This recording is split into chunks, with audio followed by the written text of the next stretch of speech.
There we go. I'm better now. Thank you, everybody. Thank you for letting me know that the audio was muted. Sorry about that. Let me go through the intro again. Welcome to this afternoon's Craftsman Truck Series race live on KRC. And here for this one, we have for you the Fr8 208 at Atlanta Echo Park Automotive Speedway.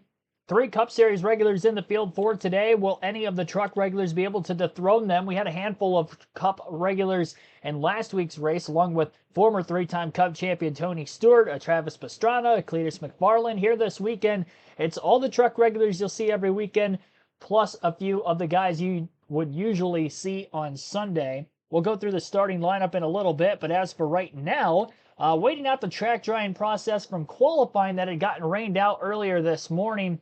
Obviously, that would have been our first live commentary stream of the day and of the weekend, but with qualifying getting rained out at about 11 a.m. Eastern, on to track drying as the rain pretty much got done about an hour ago from where we're at right now. We shouldn't be far off from the drop of the green flag to start this race today based off of the current track drying conditions. They made a lot of great progress over the course of the last couple hours at the racetrack. And I would say that even though the drop of the green flag was scheduled for about 1:50 Eastern today, probably going to be closer to about a 2 o'clock, maybe just after that start time, but we are going to more than likely get this race in.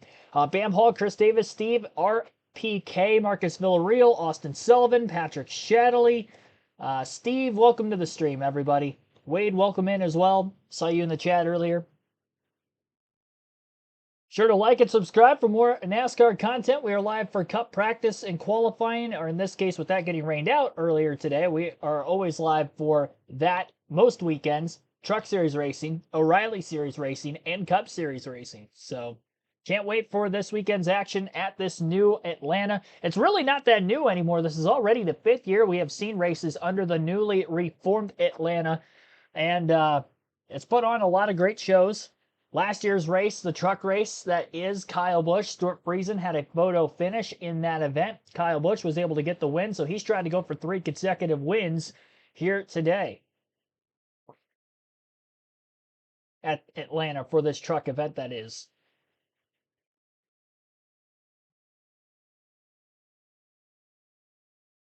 And we'll go through the starting lineup the closer we get to the drop of the green flag and all the pre-race info that you need to know before we get started.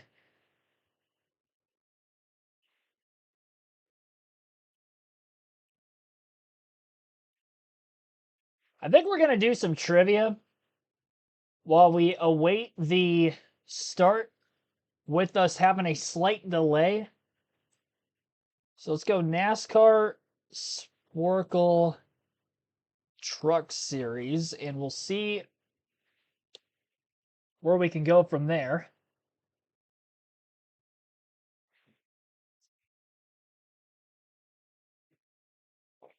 And this is every driver who has ever won a truck race, is what we are going to be doing for our quiz today. I'm going to wait for Fox Sports 1 to come on the air. They're just about ready to tune in so we can see just how far out the track drying process is. Most of the track is green. It's clear.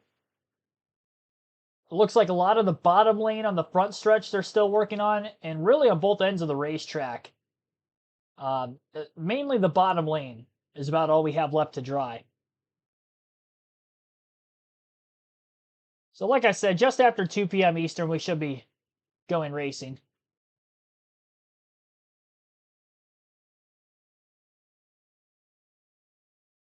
So for right now, with this delay, NASCAR Sporkle Trivia it is. I'll put a pinned comment in the chat real quick. Let's see here. Do you stream more than just the Craftsman Truck Series? Do you also do... Yes, I do Truck, Cup, and O'Reilly every weekend that I don't go to a race in person. And I also do Cup Series practice and qualifying, but qualifying got rained out earlier. Let's see here. Let's go truck race at Atlanta. Currently on a weather delay. All right. So with the Truck Series currently on a weather delay, we'll do some trivia to bypass some time, and we'll do all-time Truck Series win list, 15 minutes on this quiz. And we have to name every driver who has ever won a Truck Series race in NASCAR. So as we play this quiz, we'll hope for the best here. Let's get going. Obviously, Kyle Busch, number 1. Second on that list is Ron Hornaday. We're going to get Kurt Busch as well, because same last name. You can play along. Let me pause it real quick. I got to get the chat up on my phone. Did not have it on my phone for the brief moment. You can play along at home. We're going to see how close to a perfect score we can get. Got 33 of you all watching already. I'm memeing here. Thanks for tuning in, and try to give shout outs to those of you that are just tuning in. Watching Me TV in the meantime. There you go. Some classic shows. All right. Mike Skinner, Todd Bodine, Jack Sprague is up there on the list. Corey Himes got a lot of wins. It's crazy. Himes 6th all time in Truck Series wins in just 3 full-time seasons. Some other truck champions, Greg Biffle. I know he has a lot. Rick Crawford, how many wins does he have? Oh, he's only got 5. Okay. Robert Presley has 2. I thought he had more than that. Who else? Nope. Terry Cook. Yeah, Raja Caruth. I think we should just go all over the board here. Raja Caruth, Ty Majeski, Ben Rhodes, Matt Crafton, Parker Kligerman.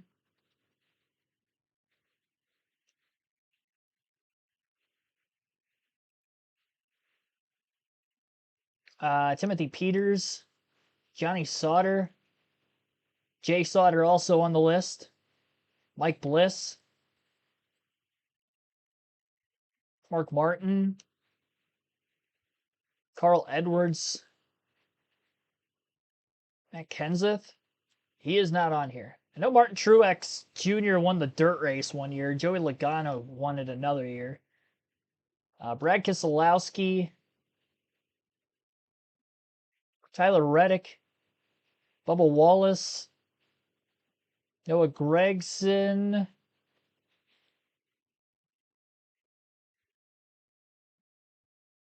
Tate Fogelman,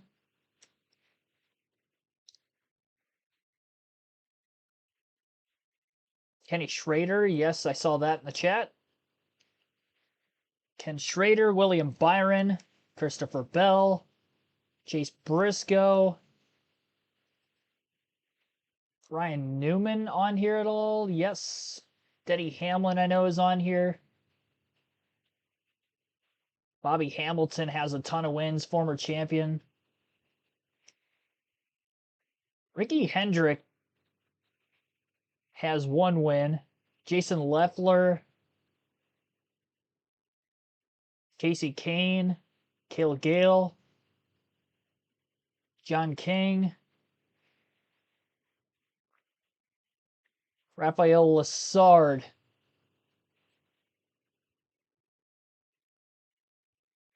Lessard. Is he not on here?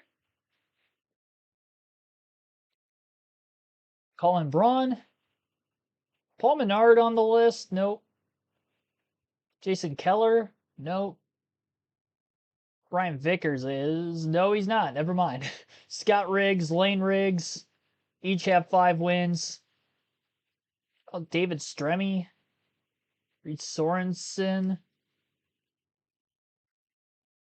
Ross Chastain is definitely on the list. Daniel Suarez is on the list. Full Custer, Sam Mayer, Giro, yes. It's 1-0. Giro, Johnny Benson,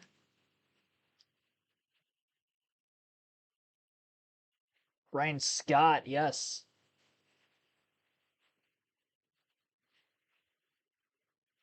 Zane Smith, Chandler Smith, Todd Gilliland,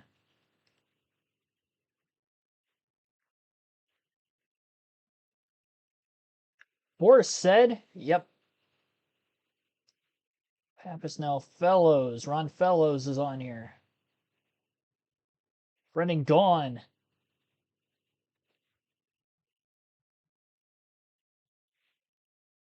I did do Matt Crafton.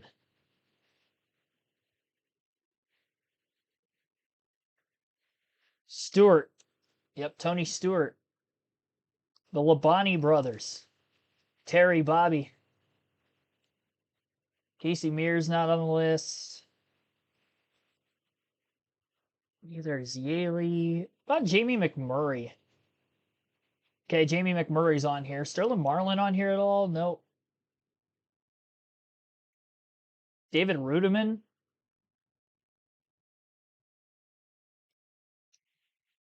David Rudiman's on here. McDowell is not on here. Carson Hocevar. He's on here. Daniel Hemrick last season.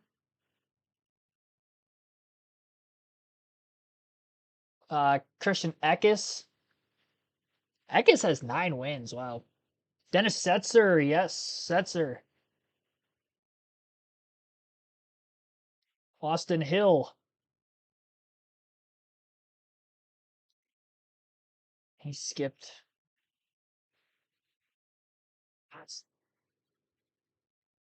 Ryan Blaney. Cindric. Austin Cindric. Sheldon Creed. Former champ. Brett Moffitt. Former champ. Let's see if the chat's named anybody I haven't yet. Looking back. No, I don't see anything yet. Yes, all-time truck wins list is our quiz to bypass the rain delay right now. It's more like track drying delay. They're in the process of drying the track, but it is not currently raining at Atlanta. Add Hocevar to the list today. Well, he has won before in trucks. There were a couple of guys last season that won that are back. Tyler Ankrum. I might have cheated. Looking at the starting lineup. I was like, yeah, he won last year. Garcia did not. Honeycutt hasn't won yet. John Hunter Nemechek, he's in the field today. Nemechek. Grant Enfinger, of course. Enfinger. I do have Gilliland already. Somebody said Enfinger in the chat right as I was putting him. Stuart Friesen. A lot of active drivers I have not put yet.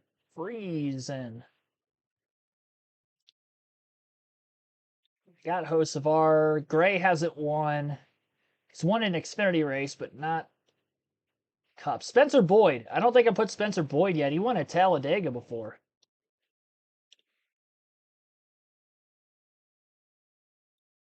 Matt DiBenedetto.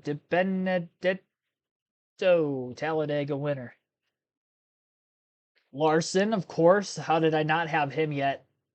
Bowman has not won one. I have Byron. Chase Elliott has won before. Justin Haley.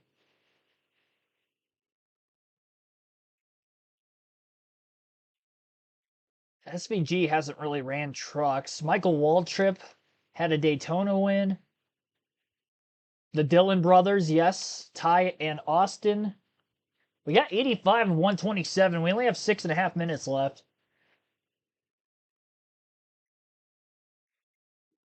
Robbie Gordon has... Oh, he's not on here.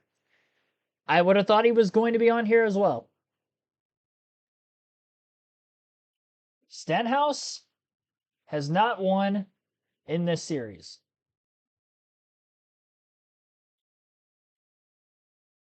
Joe Ruttman. We're missing some big names yet.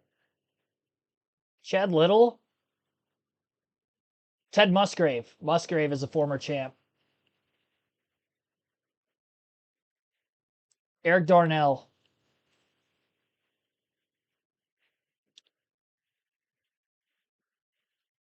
Bill Lester, I don't think has won. Steve Park has won. He's on here. Adu's not on. Ricky Craven, I know, is on here.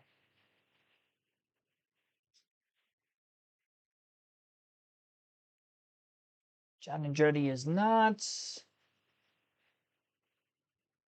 SVG has ran trucks, but he hasn't won in trucks. That's kind of what I meant to say.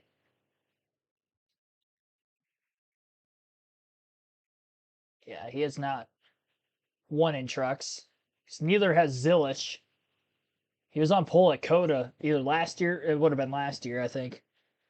Richard Henry, thanks for tuning in. Rima, thanks for watching. I do have Sprague. Nick Sanchez, yes. Yes, forgetting about Sanchez. There's some Xfinity guys I haven't named yet. Let's see here. Justin Haley. Ty Dillon's in the field today. Brennan Queen hasn't won yet. Okay, I think I've got everybody that's in the field right now. There's got to be some Cup guys, modern Cup guys, and modern Almirola. Yep. There's a modern one. I remember him winning at Talladega way back when. Butch Miller. Good pull. Good pull, Sue Brown.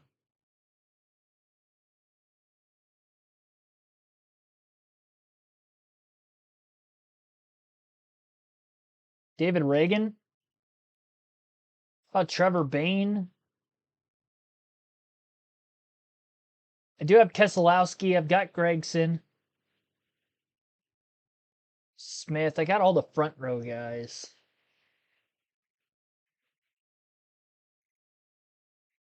It's got to be Justin Allgaier. How about Michael Annette? Nope. I do have Riggs, Lane, and Scott. Austin Terre Haute. Oh my goodness. What a pull. I don't know if I spelled that right. Give me a second to pause so I can spell his name correctly. Austin Terre Haute. I don't know if he has one. Politician who recently served as Maine House of Representatives in 2022 to 2024 District 1. What? I had no idea. Austin Terre Haute is a politician in the state of Maine. House of Representatives, huh? That's very cool. You learn something new every day. These quizzes. All right, let me make sure I got his name right. I don't know if he ever won a race. No, I don't think he did. Kevin Conway? No. There was a name I was about to say. Townley. John West Townley's on here. Joey Coulter.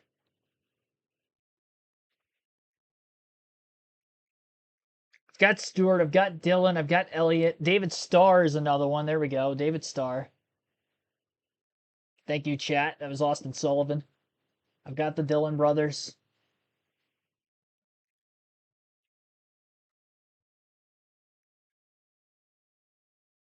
$14 wins. I'm missing one more. Oh, Kevin Harvick. Oh my gosh. That would have been bad if we missed Kevin Harvick. And Jeff Burton. Jeb Burton's on here. Yep. Jeb Burton. Harrison hasn't won a truck race. There was somebody else I was going to name, and Eric Jones, yes. And then we'll get Brandon Jones as well. Ryan Preece. Chris Buescher. James Buescher.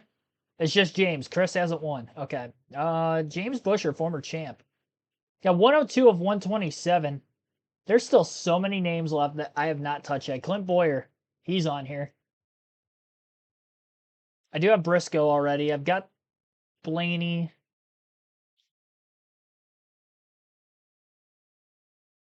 I tried Fellows. He is on here. I got Boris Said.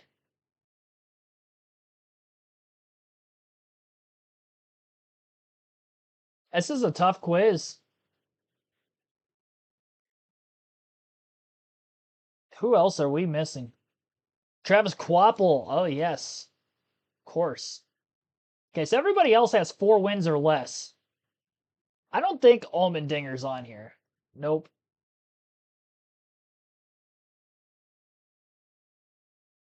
Who are some Xfinity guys that I haven't named? There's got to be some. Like Jeremy Clements, is he it? No, he's been lifetime.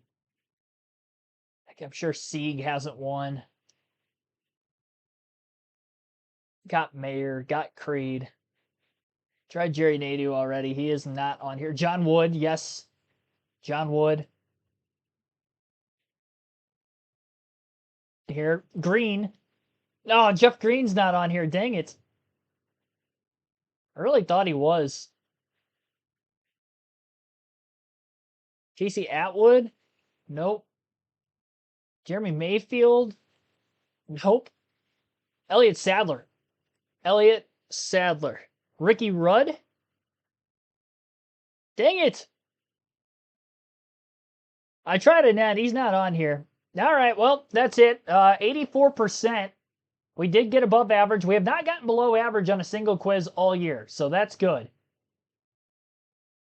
I'll take 107 out of 127. That's pretty good. We named over 100 drivers. Rick Carlelli with 4 wins. Rich Bickle has 3. Andy Houston has 3. Dave Resendez has 3. Chad Chafin, Stacy Compton each have 2. I thought I said Stacy Compton already, but I guess I didn't. Jimmy Hensley has 2. Nelson Piquet Jr., yep, that's right, road course guy. Kenny Irwin Jr. also has 2 wins. Randy Tolsma has 2. And then the rest that I missed with 1 win, Kaz Grala, somewhat recent. Ben Kennedy was the driver I was thinking of off the top of my head, and I didn't put him.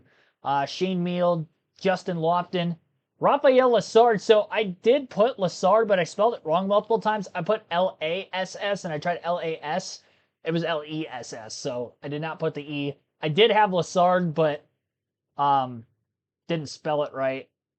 Donnie Leah, Justin Lofton, I said already. Brian Refner, Scott Speed, Jimmy Spencer, and Brandon Witt. Not bad.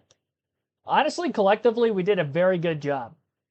We're going to do another quiz here while we're awaiting the track drying process. And now, since we did the truck series, let's do the O'Reilly series.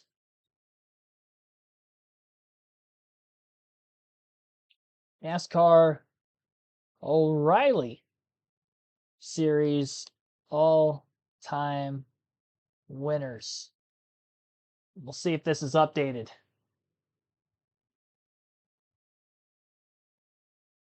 All right, guys. So we got a 107 on the last one out of 127, 84%. Let's see if we can get higher than 84% for the all-time O'Reilly Series winners, obviously formerly known as Xfinity Series winners. No sound. Still should be sound. I haven't touched the mute button, so let me know in the chat if anybody else is having sound issues before I start this next quiz.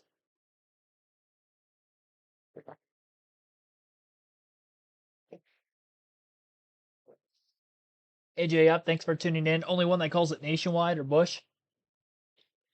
Every once in a while, I'd call it Bush because we were doing those classic EA game playthroughs early in the channel history. Sounds good. Okay, that's good. Simon Poe, thanks for tuning in. James Plowman, thanks for playing along. Jeremy Granger, Robert Goodrich. Just shouting out those of you that I haven't shouted out yet on the stream. Richard Henry, thanks for tuning in. Michael Turner. Let's see here. Sue Brown. Thank you all for tuning in and waiting out the current weather delay. Garrett B., welcome to the stream. Patty and Rumdy Creations, thanks for playing along. 1999 Subaru. How much longer is the delay? I would say they're going to get started just after 2. The track was mostly dry when they went on the air on Fox Sports 1, but they had to dry it looked like the inside of the racetrack as well as the apron. And then we should be going green. Again, I'd say just after 2. Zane Smith, fan 38, thanks for tuning in. Saying either Lane Riggs or Chandler Smith is going to win the race today. Doubtebug 5. All right. Let's get this quiz underway. Now we have an extra 5 minutes, so that's good.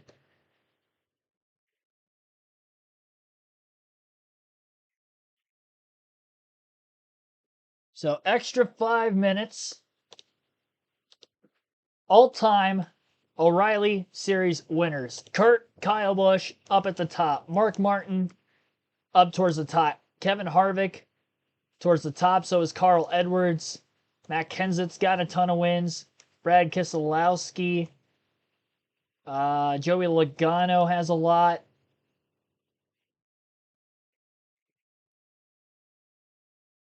Dale Earnhardt Jr. And then Dale Sr. as well. Justin Allgaier. Sam Ard.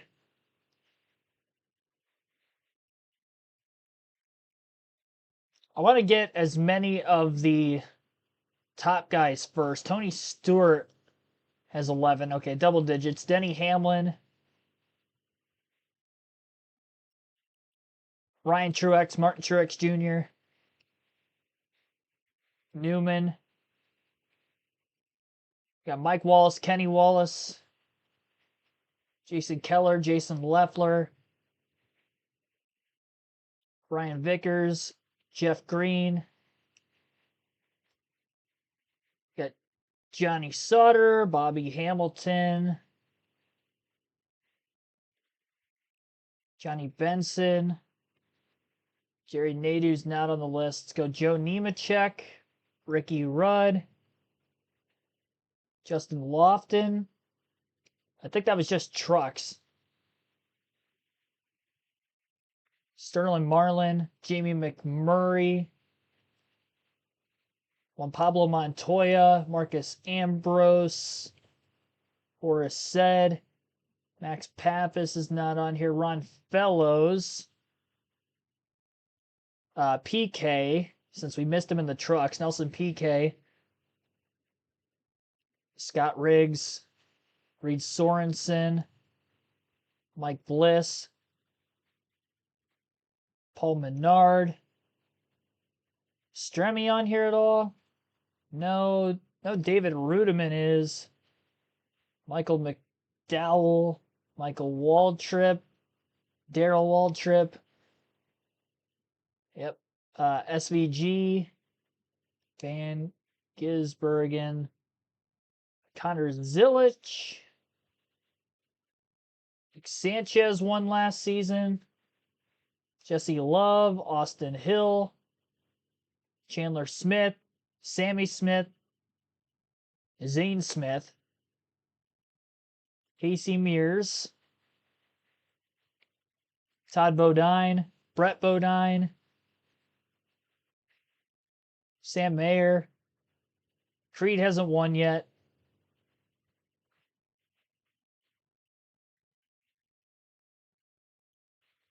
The Labanis. Justin Bobby Terry. Joe Ruttman. Robert Presley. Randy LaJoy. Daniel Suarez. Austin Dillon.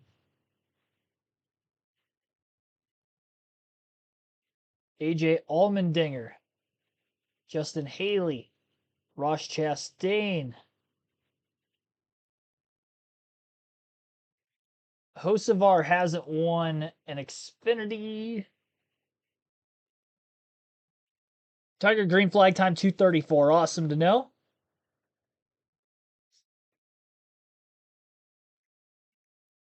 You have Ricky Bobby, yeah. Cole Custer. Austin Cindric. Chase Briscoe. Tyler Reddick. Chase Elliott. Ryan and Dave Blaney.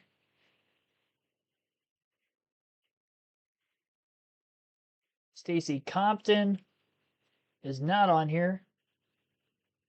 Derek Cope's on here. I know Eric Jones. Brandon Jones, Buckshot Jones.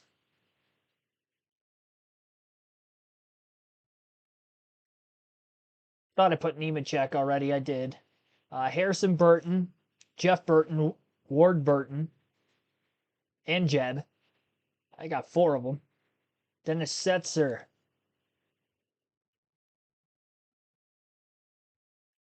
Matt Crafton. He's not on here. What about Ben No. These guys haven't really been around in this series much. Ryan Preece is definitely on here. Daniel Hemrick. Christian Eckes did not win last season. Taylor Gray won last year. Michael Annette. Musgrave is not on here. Mike Skinner is on here. Jack Sprague is on here.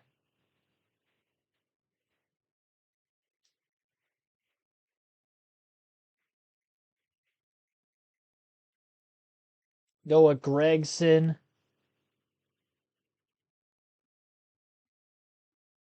David Gilliland. David Reagan. Greg Biffle. Trevor Bain. Bobby Allison, yes. Kelly Yarborough, I think, is on the list. No, he's not. I lied. Yeah, Ron Hornaday, he's a former champion in this series. I thought I put Johnny Benson already. Yeah, I think I already put him. Tim Richmond.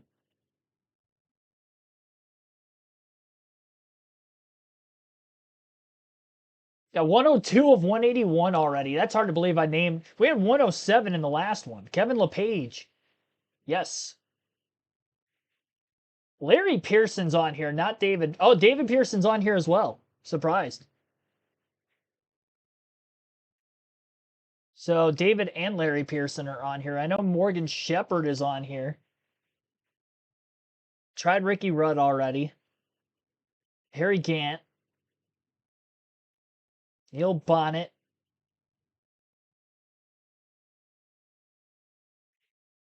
Ernie Irvin. Jeff Gordon. Jimmy Johnson.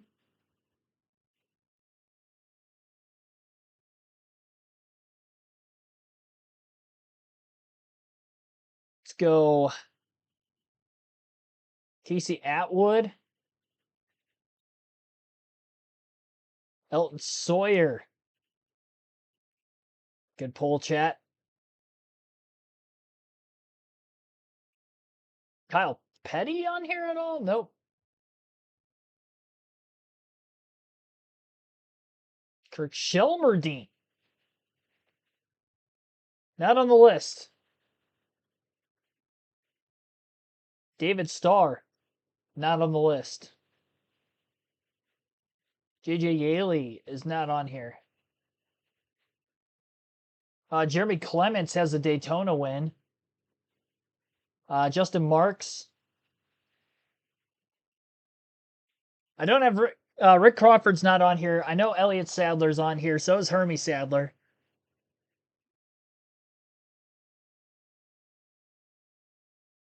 Brennan Gaughan.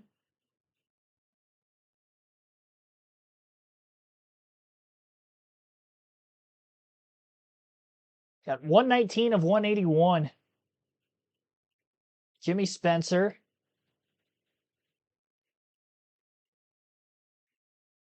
Steve Park. I already tried Green. Yeah, David Green would have been on here.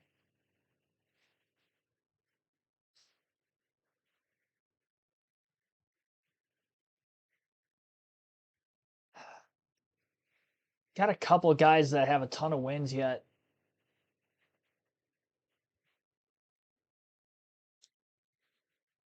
Clint Boyer.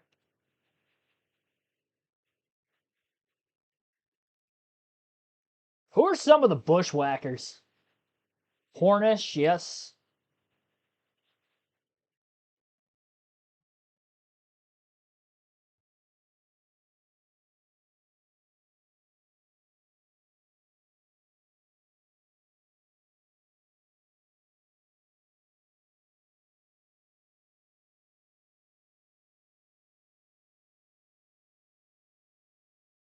Jody Ridley? No. I've got Ambrose. Ron Bouchard. He is on here.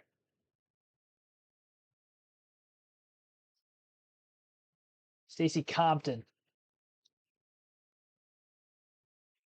Not on this list. Tommy Houston.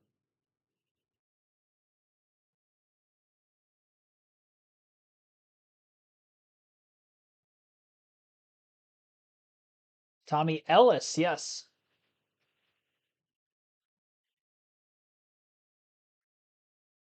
I've got McDowell, Allgaier, Harvick. I did not put Larson yet for some reason. Bowman, Byron, all the Hendrick guys. I didn't circle around to him. I do have Chase Elliott already.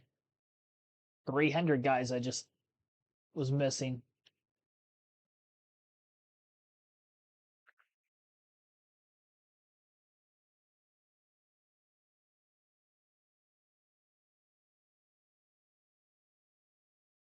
Christopher Bell, of course. Mike McLaughlin.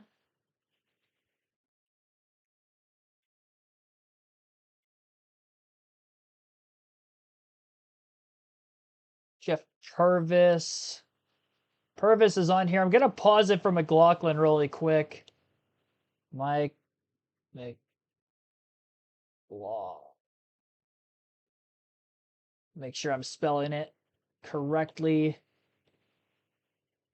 McLaughlin. There we go. Jack Ingram. All right. 12 wins is the most we're missing. There's a few drivers with double-digit wins we have not named yet. I do have Zilic already.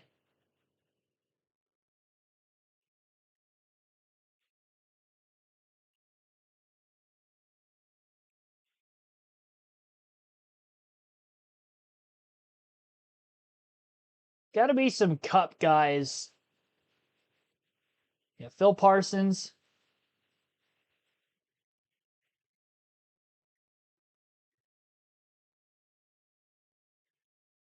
All right, put him. Got 134 of 181. Ben Kennedy is not on this list. Dale Jarrett is on the list.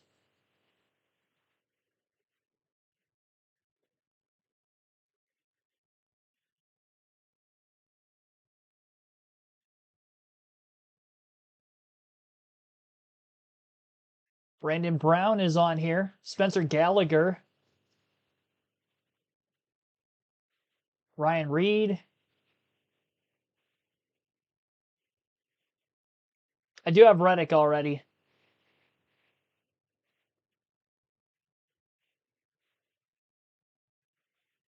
Riley Herbst.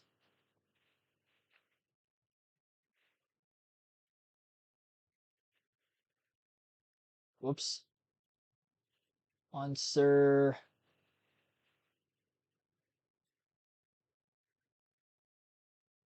Bobby Isaac on here.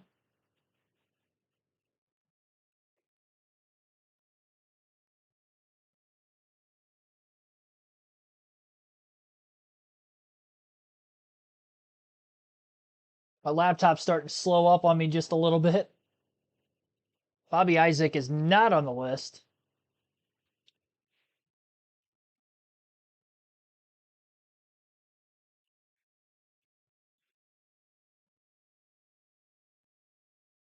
Frozen, chat.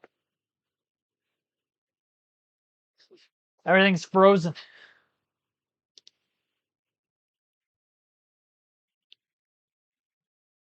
Well, that's not good.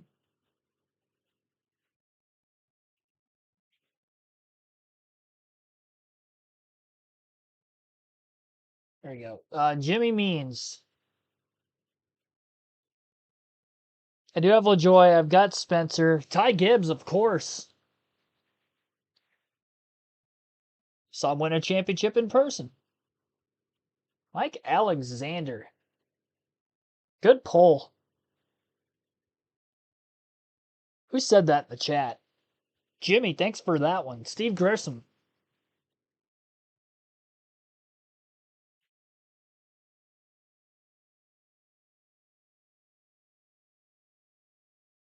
I've got Jones. All the Jones. Chuck Bone. Got 5 minutes left on the quiz. 143 of 181.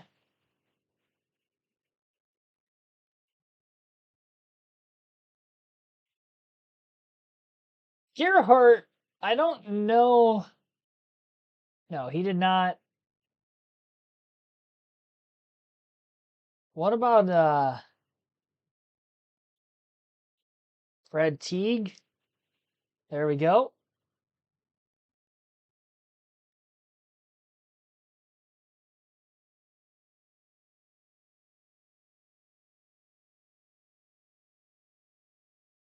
I've got the Truexes.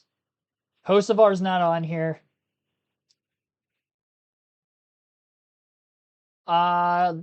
Dick Trickle, right? Yes, Dick Trickle's on here. Jimmy Hensley. He's on here. I've got Johnson. Flopple.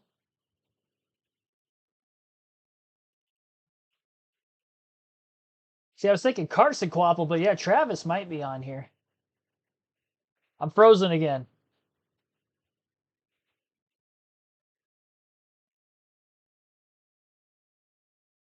I don't think Quapple's on here.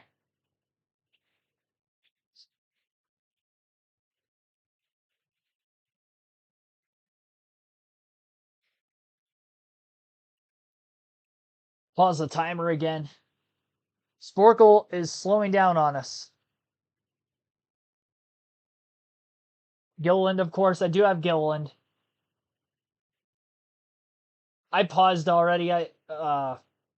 Trying to get the website to catch back up again. Keeps slowing down every couple minutes. Tim Fedewa, that's right. I forgot about Fedewa.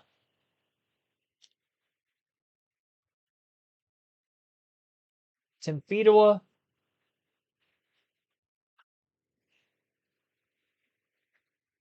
I did not put Ricky Craven yet. I was thinking I did. I do have Jamie McMurray.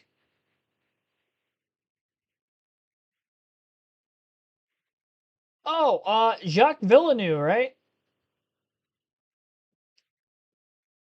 Let me make sure I'm spelling his name correctly. I thought he won at, like, Montreal one year. Jacques Villeneuve. What a mugshot that is.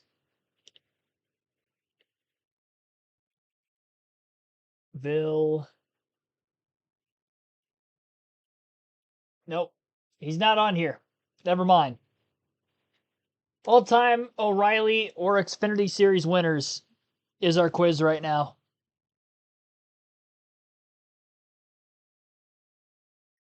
We did all-time truck winners while we're trying to wait out the delay. Now we're on to this. We only have 2 minutes left. We have 148 of 181. Stephen Light. Oh, wow. Okay, Stephen Light.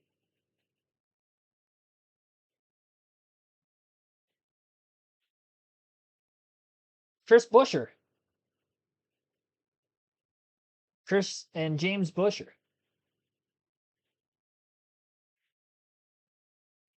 Is there any other active drivers I'm missing? Got Mayer. Keller. Active drivers across all three series. Do I have them all? Stenhouse. That would have been rough. It's a back-to-back champion right there. There's got to be some more active drivers I'm missing.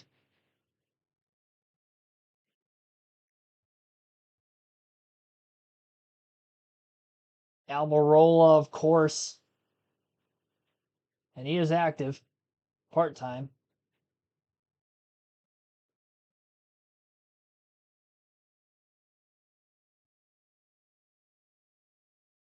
Got less than a minute. I do have a net.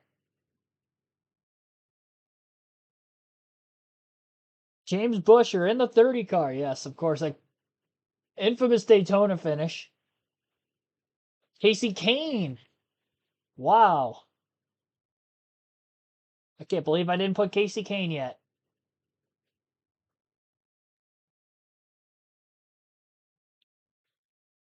Gonna have to pause it, let the timer catch back up. Got 154 of 181, less than a minute to go. Jamie Aubie. Okay. Pastrana did not win. Settlemeyer. John Settlemeyer. Kenny Schrader. Got 10 seconds, chat.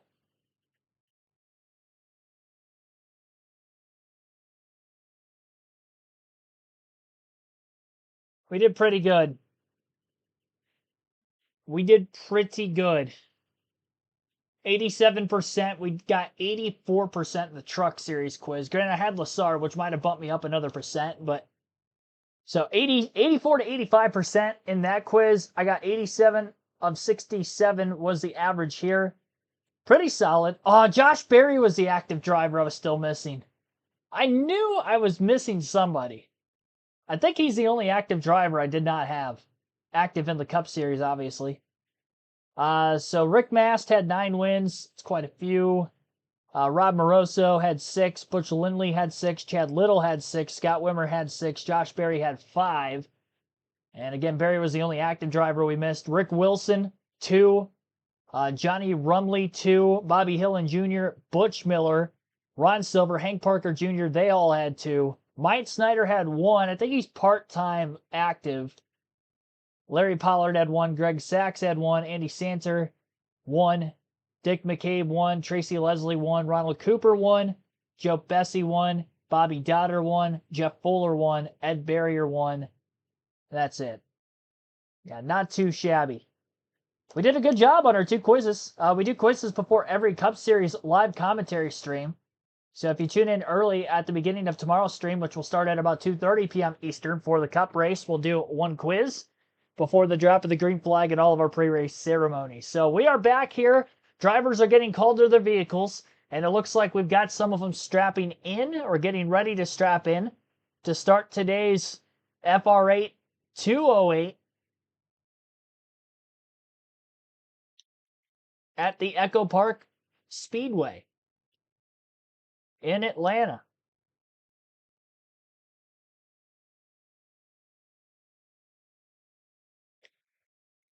Frank Powers, thanks for tuning in. Jackson Thomas, just shouting a couple out that I haven't shouted out yet.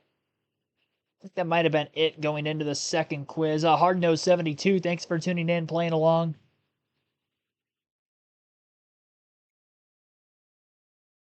I don't notice anybody else in the chat that I haven't shouted out at least once in the stream today. All right, on to the national anthem. Let's listen in. Render a hand salute as the United States Army Reserve 335th Command Color Guard presents our nation's colors. Here to offer today's invocation, please welcome 2-time NASCAR Cup Series winner and Georgia native, David Reagan. Let us pray. Dear Heavenly Father, we just thank you for the life that you have given us today. We thank you for the breath in our lungs. We thank you for the sunshine here at Echo Park Speedway. We thank you for these drivers and the crews and everybody who helped put this race on today. We pray for their safety. We pray for all the fans' safety. And most of all, God, we just thank you for sending your son, Jesus, to die on a cross to pay the path for eternal life for each and every one of us with you. And in these names we pray, amen. Here to perform our national anthem, please welcome country music artist and host of the Fully Armored podcast, Chris Hennessy. Oh, say, can you see by the dawn's early light what so proudly we hailed at the twilight's last gleam, whose broad stripes and bright stars through the perilous fight o'er the ramparts we watched were so gallantly streamed. and the rockets' red glare, the bombs bursting in air, gave proof through the night that our flag was still there. Oh, say does that star-spangled banner yet wave o'er the land of the free and the home of the brave? That felt like a very quick national anthem. JoJo, welcome in. Terry Lewis. Yes, Cup Series qualifying has been canceled. That was supposed to be earlier this morning. We had some morning showers, early afternoon showers. That's why our delayed beginning of this race has happened, but we have gone live already at our normal start time, which was supposed to be 1:30 p.m. Eastern. O'Reilly Auto Parts Series race still scheduled to begin at about 5 p.m. Eastern later today. Just not going to have as much of a downtime period between both races with the delay to the start of this race. Drop of the green flag was originally scheduled for about 1:50 Eastern time, so a little over a 30-minute delay, but we're going to get going here shortly. Mike G, thanks for tuning in. Must be raining. Not raining anymore. Nope, they have just done the national anthem. They'll give the command to fire engine shortly. First time you've seen me this season. Sorry about Greg Biffle because I know he was your favorite driver. Yeah, I appreciate that. Tough off season for race fans out there everywhere and Greg Biffle fans alike. Thomas Rutt, thanks for tuning in. He's pulling for Christian Eckes. We'll go through the starting lineup for today's Fr8 208 at Atlanta. Jake Garcia on the pole for this one. Second straight pole that he's been able to have this season as we kickstart the year. Daytona in this weekend at Atlanta. And there was actual qualifying yesterday for truck and O'Reilly Series racing. Only Cup qualifying got rained out. No practice across all three of the top series. Alongside Garcia on the front row will be another teammate of his. Instead of Ty Majeski last week, this week it is Ben Rhodes. And row 2 will be Kyle Busch, who has won this race 2 years in a row, going for 3 straight, and Tyler Ankrum outside of row 2. Ricky Stenhouse Jr. still looking for his first career truck win. Back-to-back truck races for him to start the 2026 season. And Colt Butcher in the 13 looking for redemption after last week having a tough outing at Daytona in his series debut. Ty Majeski along with Adam Andretti will make up row number 4. And row 5 rounding out the top 10, Andres Perez and Gio Ruggiero. Ruggiero last week's Daytona winner. Caden Honeycutt with John Hunter Nemechek will line up in row number 6. And my bad, Gio Ruggiero did not win last week. He finished runner-up to Chandler Smith, so apologize for that. He won the ARCA race last week, not the truck race. Caden Honeycutt along with John Hunter Nemechek will make up row 6 just outside of the top 10. Honeycutt with a good top 5 run a week ago. John Hunter Nemechek had a very fast race truck, one of the fastest in that field at Daytona. Daniel Hemrick with Grant Enfinger will make up row number 7. Row 8 for Christian Eckes in the 91 alongside Stuart Friesen. Tanner Gregg, Carson Hocevar, row 9. Hocevar led a bunch of laps, actually won stage 1 at Daytona last week before having a few spins in the back half of the race. And rounding out row 10 in the top half of the field, Lane Riggs and Corey Heim back in the truck series, making several starts this year at Tricon Garage. Today he's in the number 1. Chris Wright with Chandler Smith will line up in row number 11. Row 12 for Dawson Sutton, Spencer Boyd. Justin Haley, Ty Dillon, 2 of the Ram trucks will be back in row 13, with Tyler Reif and Brendan Queen, another Ram truck in row 14. Row 15 for Minnie Tyrell and Daniel Dye. Row 16, Josh Ryu and Frankie Muniz. Row 17, Clayton Green, Tyler Tomasi. And row 18, rounding out the field, Justin Carroll and Caleb Costner.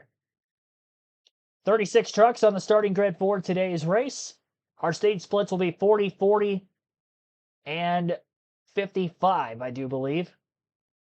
Will be our 3-stage splits for today's truck race. 208 miles, 135 laps. Dean Tate, thanks for tuning in as well.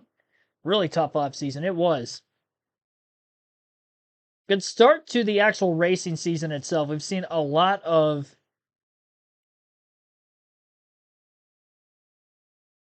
great racing already this year at Daytona. The Clash was fun at Bowman Gray Stadium, and now we're at Atlanta. Back-to-back drafting ovals to start the season across each of the top 3 series, truck, O'Reilly, and Cup action. Again, our start times for the stream still to come yet this weekend. We have one more today, which will be at 5 p.m. Eastern. We'll go live for the O'Reilly Auto Parts race, which will be right here at Atlanta, as well as the Cup race tomorrow, and that will begin at 2:30 p.m. Eastern with our pre-race show. In the booth today, Jamie Little, Ryan Blaney, and Joey Logano. Had Jamie Little, Kevin Harvick, and Joey Logano last week in the Fox Sports 1 booth.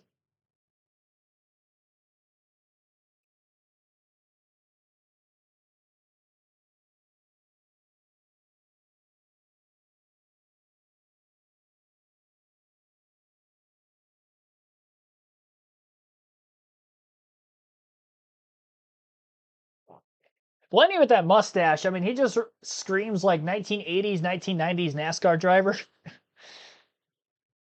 With the hair, too. I don't want to say I can't take him seriously.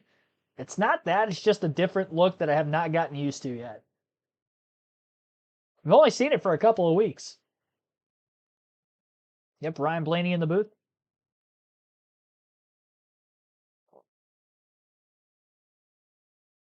Should be given the command to fire engine shortly. About 2.5 hours away from our O'Reilly Auto Parts race.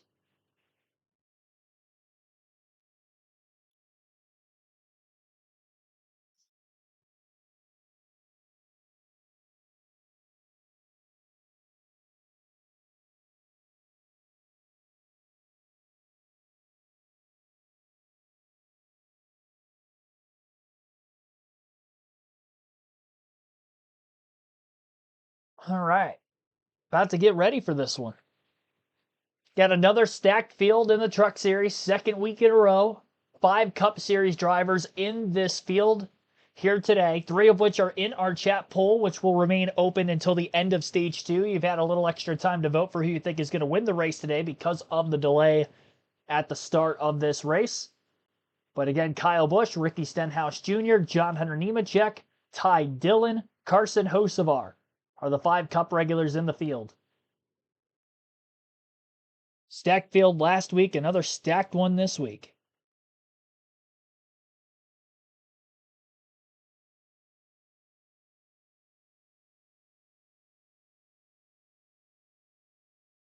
So drivers getting into their cars should get the command to fire engines very, very shortly.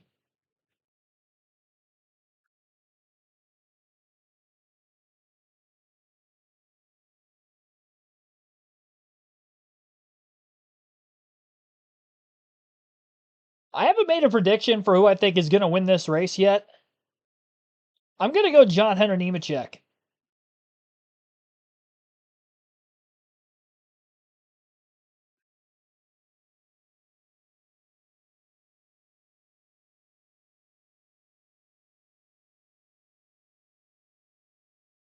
Give me John Hunter.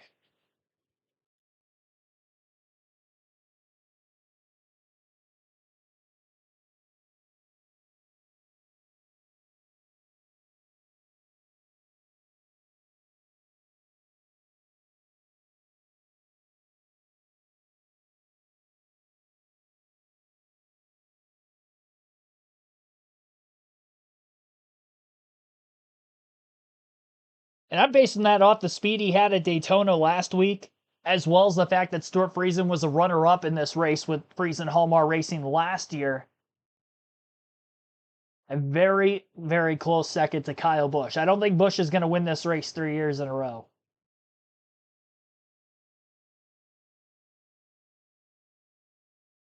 I'm 1 for 1 in my truck picks, 1 for 1 in my O'Reilly picks.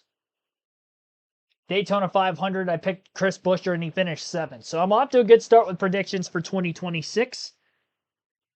Try to go 2 for 2 in the Truck Series. Amazed that they got the place semi-dry. Yeah, it hasn't rained in almost an hour and a half now, so allowing for the track drying process to take full swing and a little bit later start, but not by much.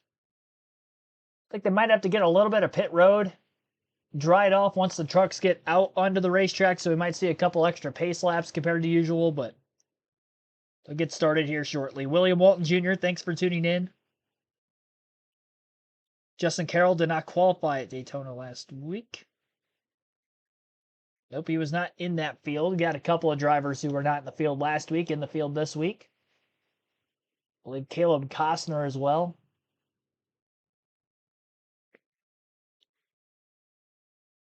Now, I believe for both the truck and O'Reilly races here, they are not running a full super speedway package that they would at Daytona and Talladega like the Cup Series does. Cup Series, they run their full super speedway package that they would run Daytona, Talladega, at Atlanta, but not for the truck and the O'Reilly Series. They are running kind of a hybrid of that, a little bit lower downforce with the low horsepower.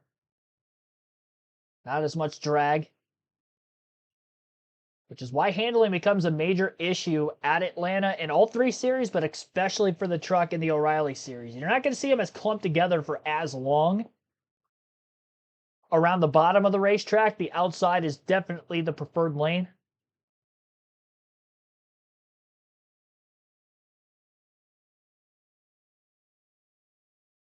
All of Joey's hairs on Blaney's face. Oh my gosh. Oh my goodness. That was actually a pretty good one. Not gonna lie.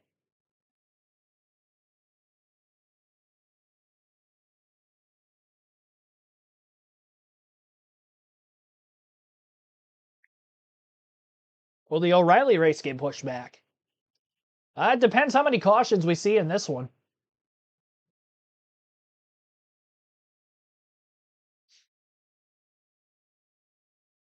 If this race gets done by 4:15, I think we're going to get the O'Reilly race started on time. Drop of the green flag was scheduled for 5:10 Eastern for the O'Reilly race. I took a screenshot earlier in the week of the exact start times. Give me one quick second. I'm going to recheck that again. Just want to make sure I'm correct.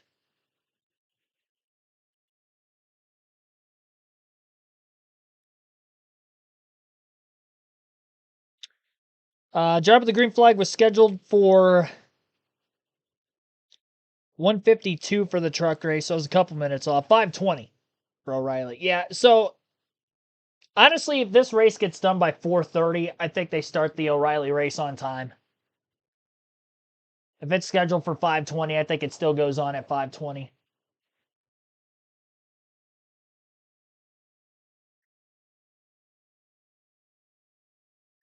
Arby's has been banned for the duration of the season.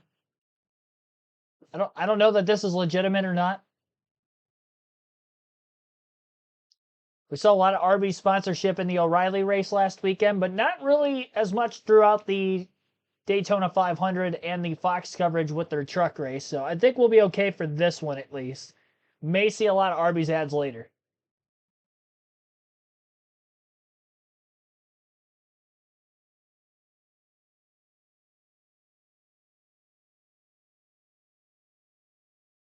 Yeah, the mustache.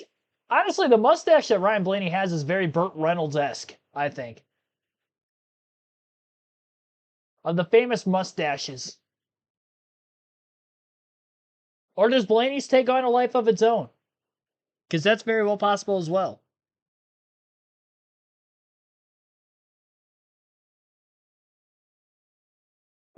Yeah, he did probably say it as a joke.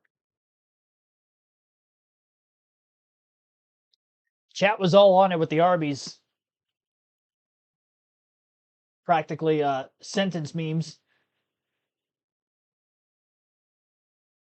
Arby's. They have the meats. For sandwiches, of course.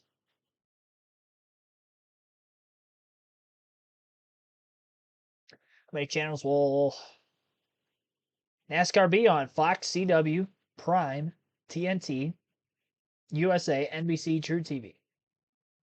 Yeah, you pretty much named them all. Obviously, one of which is streaming, which is Prime. But True TV does carry a lot of the practice and qualifying sessions in the back half of the year for the NBC and TNT races. So weird that NBC or USA Network does not have practice and qualifying under the current TV deal like they did before. The races, yes, but they don't carry qualifying.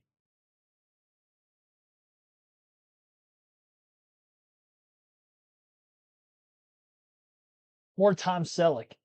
That's very true, too.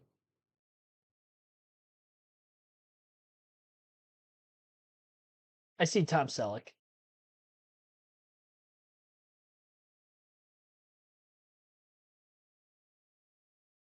Blaney's is very thick. The very thick stash.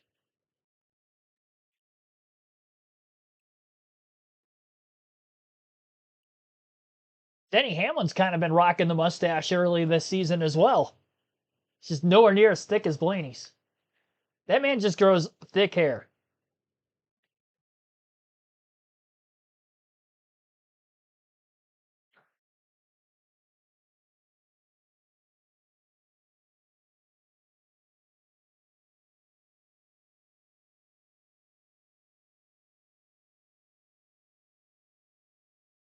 Maybe going to be in both streams today. Awesome. Hope to see you around later. We've got a few extra people filing in now that this race is about to get underway shortly. We've got about 80 people concurrently in the chat. Our light goal is to get to 100 for the truck and O'Reilly races today. We're already at 50 before the races begin with our delay. We have been live for a little over an hour now, waiting for the cars to actually get rolling on the racetrack. I'm surprised they have not given the command to fire engines yet, or at least roll out onto the racetrack. I would assume that is because they still had a little bit of track drying to maybe do down the back straightaway, but we're mostly clear.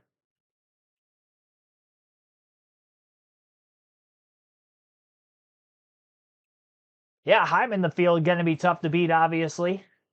Corey Heim is one win away from tying for 5th all-time in the Truck Series. And the all-time truck wins list leader, Kyle Busch, is in the field looking to add another one to his resume.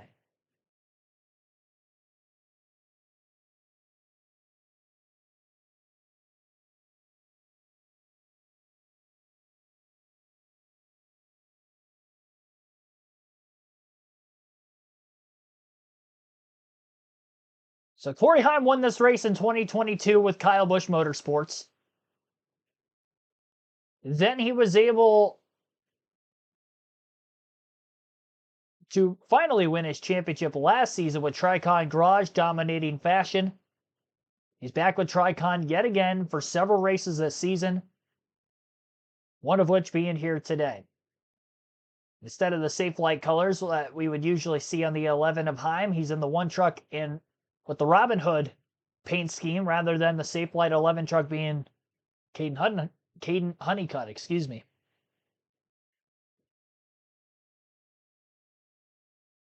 Likes are highly favored on KRC streams. Yes, it does help the channel a lot. All the likes, all the subs, it does help a lot. We are very close to 7,000. I was hoping we were going to be able to get there by the end of the Daytona 500 last week. We were 79 away. So coming into this stream here today, we were 79 away. And we are now 75 away. So appreciate the 4 of you that have hit the subscribe button since the start of the stream. Here's the command to fire engines. Sports, please welcome owner of Fr8 Racing, Umbrella, joined by Fr8.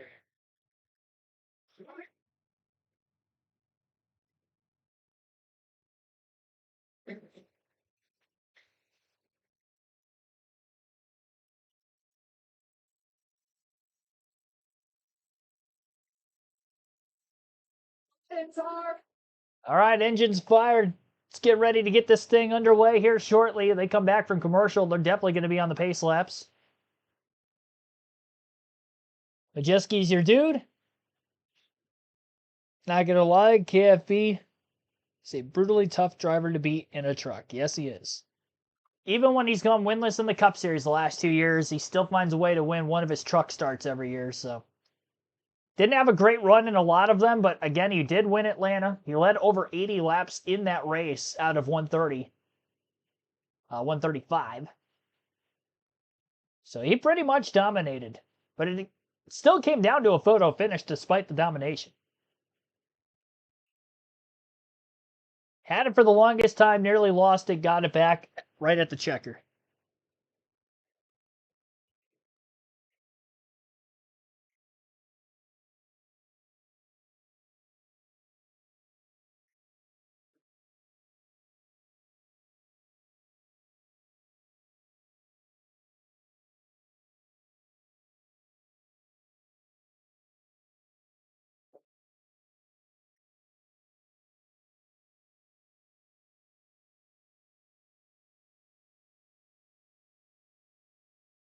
Yeah, I can't wait for this. This is going to be a lot of fun. I'm just excited to see 2 races in one day. Who doesn't like seeing that? We're up to 57 likes. Let's go. Let's go, chat. We've hit our goal every stream so far this year for live commentary. Rolex 24, all 6 streams during Speed Weeks. We hit our like goal. We got our like goal for the Clash on a Wednesday night. Now let's see if we can get it for the Truck, O'Reilly, and Cup races this weekend. Unfortunately, qualifying got rained out for the Cup Series earlier, so one less stream this weekend than usual. 3 of them instead of 4. Who do I think is going to win today? I'm taking John Hunter Nemechek for the win in the 62. He was able to pull a line better than anybody else in the race last week at Daytona. I thought the Spire Motorsports Chevys were really good as well, McDowell and Hocevar. And with Busch winning this race each of the last 2 years, I do like Busch in the 7. Carson Hocevar had a lot of speed. I think those are going to be your favorites. I think the 2 Spire trucks of Busch and Hocevar and then Nemechek are going to be the favorites to win. But then you got Corey Hyman there, and it's like, he's obviously awesome anytime he steps in a truck. It doesn't matter what kind of track it is, road course, short track, intermediate. And, right here, drafting oval. He did win Daytona last season. And his teammate ended up winning Talladega.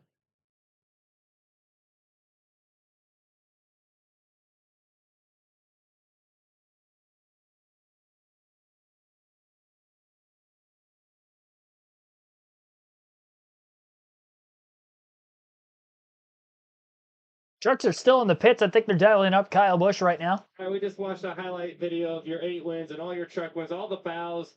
You won the last 2 here. What's it going to take today? Kind of the same thing I got in the last couple of years, got a fast truck, so appreciate the Spire boys for bringing a nice hot rod here, and, this Hendrick.com Silverado wants to be out front, so got to lead some laps, got to control the pace, the field, and try to hold them off. I like how you know it's fast without even making a lap. That's a lot of confidence. Good luck in there. Made one yesterday, just because you didn't make one today, don't mean I ain't got it. For 1 lap, we'll count it. And Kyle Busch will roll on 3rd today. Now, Chandler Smith, it was a Kind of surprising to see Kyle Busch in the HendrickCars.com colors in that number 7 Spire Motorsports Chevy this afternoon. Final year on the deal for Kyle Busch in the Cup Series with Richard Childress Racing. Where does he go in 2027? Does he hang it up maybe at the end of the year? Who knows? Jackson Rope, thanks for tuning in. Jackson Rob, say that correctly. Glad you can watch. I have to listen to Jamie Little. Ouch. Dave Blaney Jr. Like he's going to act in the Western. Pete Creamer, welcome to the stream.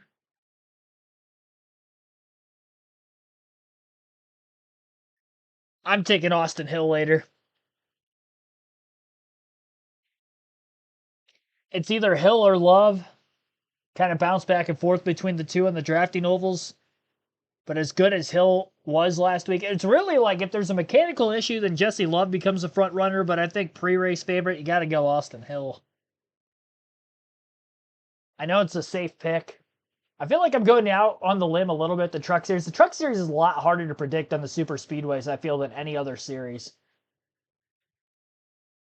Not a lot of data for a lot of these drivers that have ran on these drafting ovals, let alone with the same teams on a year-to-year basis. Just over 100 concurrent viewers in the chat. Thank you, everybody, tuning in. Saturday afternoon coverage of the Craftsman Truck Series Fr8 208 at Atlanta. We've gotten through the starting lineup. Trucks are on the track. And after a rain delay that started this stream out, we are now about an hour and 10 minutes in, and we're about to see racing. It's about time. Happy birthday to Ben Rhodes. There we go. 29th birthday today. 2-time truck champion.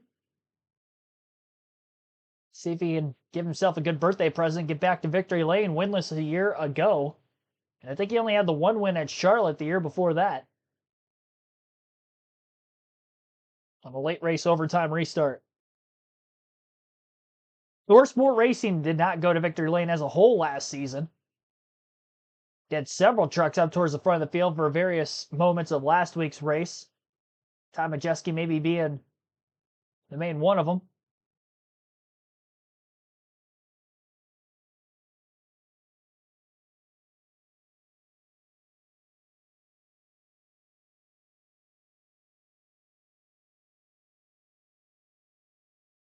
Hill versus the field.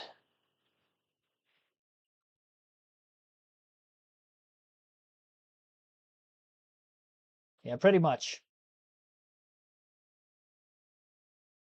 Watching the race on FS1. Listen to commentary for me. Oh, I appreciate that. Thank you to everybody who does do that every week. I do see that comment quite a bit. Watching the races that you basically mute it and you got commentary right here. That's what I'm here for. Anybody surprised Adam Andretti approved to run today? I'm not sure what really went into his testing to get into the truck, but he set down a good qualifying lap, top 10, qualified 8th. This is a whole different animal. I think this track is definitely tougher to drive than it is Daytona or Talladega when it comes to the drafting ovals in NASCAR. You're not on straightaways for very much, and the transition from the banking, which is 28 degrees in the turns, to the 5 degrees down the back straightaway, it is very, very flat. It's a quick transition off turn 2. We see a lot of incidents there. Same with turn 4, but mostly in turn 2. Again, our stage splits today, 40, 40, and 55. Fuel window 55 to 60 laps, so they will not have to pit under green flag conditions for fuel purposes. No fuel saving in this one today. It's going to be flat out every stage.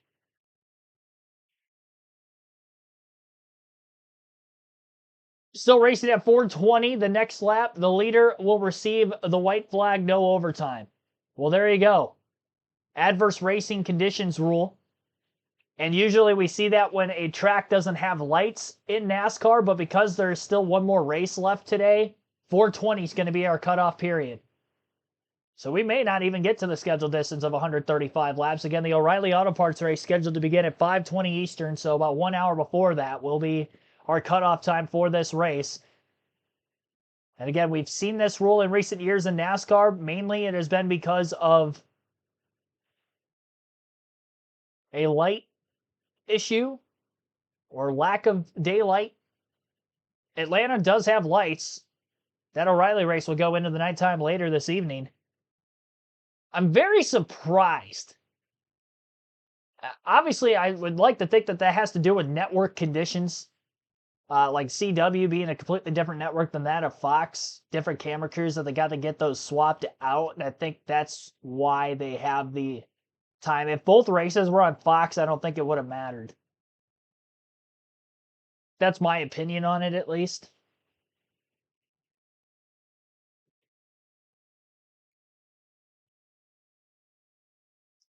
Yeah, we are running the thumbs up counter very quickly. Thank you so much, everybody. It's up to 65.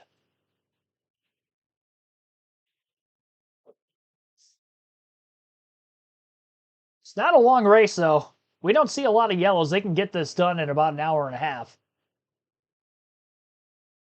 About 200 miles, 208 to be exact.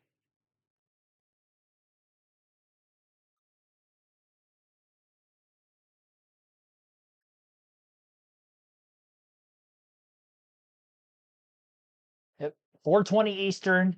This race will go no longer than that. That's going to create a sense of urgency, especially when we get to the final stage.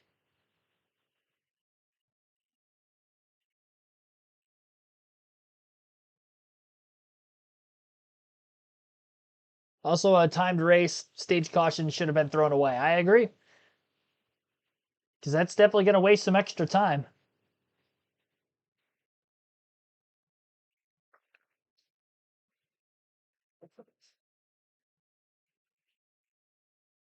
All the drivers keep checking the racetrack just to make sure that it is dry before they get the green light to go racing.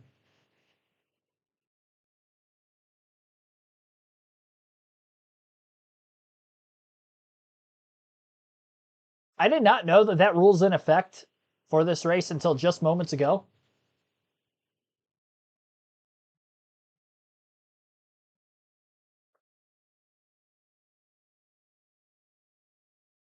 Why'd the flagman do a thumbs up, thumbs down? He's trying to get word from the drivers as to if the track conditions are good enough to go racing.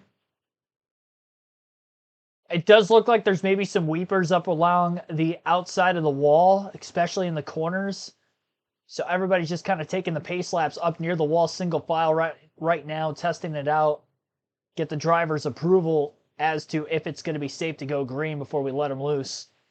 Have full speed, 180 plus miles an hour in the draft at Atlanta.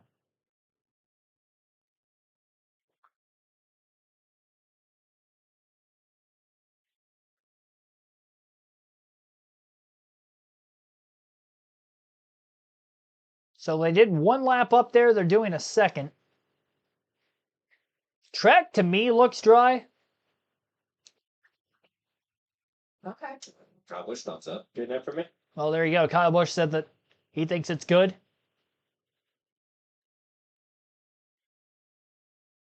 NASCAR just on the safety side of things. This is delaying the start time even more. Got a full screen commercial break on FS1 again.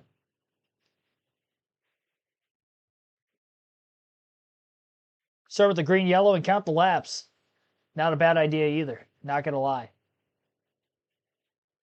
Yeah, these laps are not being counted. And again, we're on time constraints here. We only have 90 minutes until we get to that 4:20 Eastern mark for the end of this race.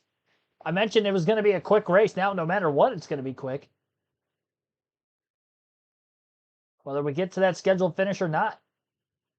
And with no overtime, 4:20 is our cutoff. If we're under caution, the race is going to be over.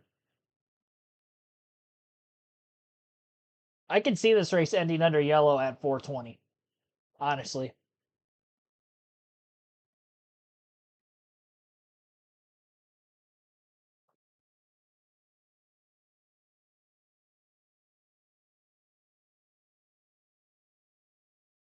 Once again here, Jake Garcia on the pole.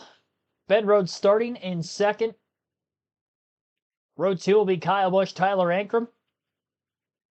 Ricky Stenhouse Jr., Colt Butcher in row 3. Ty Majeski, Adam Andretti, row 4. Andres Perez Ruggiero, row 5. Row 6 will be Caden Honeycutt, John Hunter Nemechek. And row 7, Daniel Hemrick, Grant Enfinger. Christian Eckes with Stuart Friesen in row 8. Row number 9, Tanner Gray, Carson Hocevar. And rounding out row 10, Lane Riggs and Corey Heim. Chris Wright with Chandler Smith in row 11. Dawson Sutton, Spencer Boyd, row 12. Row 13, Justin Haley, Ty Dillon for Ram. Tyler Reif with Brendan Queen in row 14. Minnie Tyrell, Daniel Dye, row 15. 2 more Dodge Ram drivers. Josh Reaume, Frankie Muniz in row 16. Row 17, Clayton Green, Tyler Tomasi. And row 18, rounding out the field, Justin Carroll and Caleb Costner. That's our starting lineup for today's FR8 208 at Atlanta.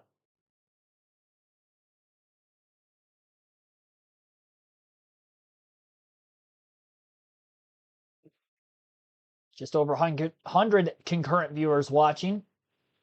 Thanks to everybody tuning in on this Saturday afternoon double-header coverage of NASCAR action. Going to be a triple-header, but qualifying rained out for the Cup Series this morning. So a couple of afternoon into nighttime streams. O'Reilly Auto Parts Racing shortly after this. Again, we'll be live for that one at 5 p.m. Eastern, knowing we have a designated end time for this race. It doesn't look like the start time will be bumped back for the O'Reilly race at all. So we're still going to be live at 5 o'clock Eastern later. Cup racing tomorrow at 2:30 p.m. Eastern. Lights are out on the pace truck. They will be going green this time, and our pole sitter in the 98 of Jake Garcia has elected the inside of row 1. So he'll have Kyle Busch to push him. Ben Rhodes, a ThorSport teammate, the 13. Colt Butcher will be behind him. Tyler Ankrum dropping to the rear for the start of the race. Qualified 4th initially. He'll be at the rear. Also dropping to the rear for the start of the race, Dawson Sutton, Gio Ruggiero, Brendan Queen for adjustment suspension issues for Grant Enfinger. So 5 drivers drop into the back. No pass-through penalties or anything like that before we get started for failing pre-race inspection several times, so gonna let them loose. Pace truck is rounding through 3 and 4 at the new Atlanta.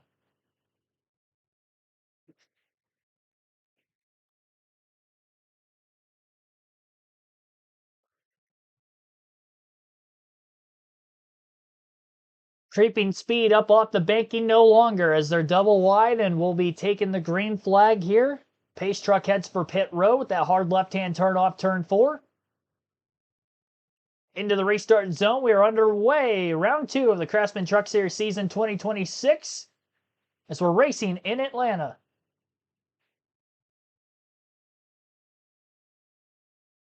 Fight for the bottom into 1 and 2, and then you're going to want to quickly get up to the outside, which will be the preferred line throughout both races here today and maybe even the Cup race tomorrow. But with the non-full super speedway package for both the truck and the O'Reilly series, you're definitely going to want to get to the top as quick as you can. No teamwork off the initial start to get the 98 of Garcia, who qualified on the pole up above of his teammate. Cole Butcher was given a great push to Ben Rhodes, so they'll stay double wide off turn 4. First lap of the race led by the second place starter, Ben Rhodes. 21 hundredths of a second he led that lap. 3 wide, just in the back half of the top 10. One truck in the middle getting very loose, and that was Andretti in the 5. He's still loose off turn 2. Almost got a piece of the 77 to Hocevar. Hocevar gets a push from Nemechek down the back straightaway, and they're going to continue on, getting a ton of time. Both of the Fr8 and Hallmark trucks making moves early. It's actually Stuart Fr8 in the 52 who gave the push to the 77 of Hocevar. The 62 of Fr8 and his teammate, John Hunter Nemechek, ended up having another loose moment. Not as out of shape as what Andretti was in turns 1 and 2 the last lap, but in 3 and 4 got tight. Up the track he went. And a lift. No practice for anybody this weekend. Only qualifying laps for Truck and O'Reilly as qualifying rained out for the Cup Series. And you're seeing a lot of slipping and sliding around this green racetrack. 45 of Stenhouse had his hands full off turn 4 in the bottom lane of the racetrack, slipping the rear tires, having to lift. Not a lot of help down on the bottom anymore for our pole sitter of Jake Garcia, who was unable to lead a lap. Thor Sport Racing 1, 2, 3 at the front of the field. Problems for Christian Eckes in the 91. He's on pit road, unscheduled, and he's headed to the garage area. So problems for Eckes, the 9-time Truck Series race winner.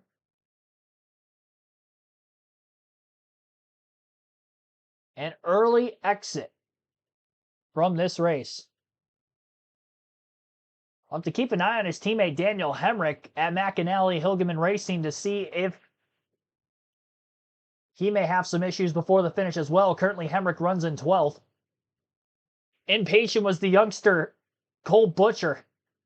From second place, pulled out of line to make a pass for the lead, couldn't complete it. Nobody on the inside line. He tries to side draft the 44 of Andres Perez for 4th place, allowing the top 3 to break away a bit off turn 4. The 11 of Honeycutt going to push the 44 on by, and the 13 gets freight trained even more down the front stretch. Few trucks behind him, single file, one of which being the pole sitter in the 98 of Garcia. Butcher has fallen all the way back to 10th and still fading. Mentioned about the outside being the preferred line at this new Atlanta, especially in Truck and O'Reilly action, and seeing that on the forefront already just 6 laps into this race. He's hooked up with Chandler Smith, 2 teammates together. Hearing it was a drive shaft issue for Christian Eckes in the start of this race. One of our former winners in the field. His day is done early. Well, you see there's probably a 12, 13 car breaker lane here at the front. Everyone's kind of chose the middle.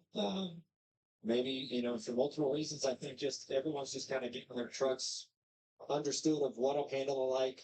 Maybe the bottom isn't the grit level that people think it is. You see the bottom fading as Cole Butcher continues to fade on the bottom. He's looking for a hole to get up, but everyone's kind of single filed here in the middle lane. creeping up to the third lane, just getting a little understanding of what the truck is going to give to him. And it's kind of singled out here, but I think his tires get a little bit more laps on him, you're going to see him start moving even up the racetrack and possibly even back down looking for clean air. How about this? The biggest movers of the race so far after 8 laps. Gio Ruggiero up 14. No surprise there. I think another reason why you see it starting to straighten out too is the risk factor. You see Carson Hosenberg going for it, and you make a move like this, you like you said, Ryan, you gotta get back up in line on the straightaway. And if you don't find a hole back up, you look like Cole Butcher and you go all the way back to 18th. That's how far back he fell after trying to make a pass for the lead. He fell all the way back to 18th. All these truckers just saw that. They were like, I don't know if I want to do that. Saw Carson Hosebar on the bottom all by himself, not going anywhere either. Ben Rhodes out front over Ty Majeski. You want to step aside. You won't miss a thing. We're going box side by side. All right, side-by-side commercial break. Ben Rhodes has led every lap from the second starting spot. 10 laps complete at Atlanta. Ty Majeski at second. Kyle Busch third. Andres Perez fourth. And Caden Honeycutt rounds out the top 5 in fifth. Sixth place is Stuart Friesen and Corey Hyman. Seventh, Carson Hosevar. Eighth, ninth for Tanner Gray. Chandler Smith rounds out the top 10. You're listening live on KRC. We'll take our first break of this stream. Long delay at the start of the race over. We're racing for the second time in the Truck Series season in 2026.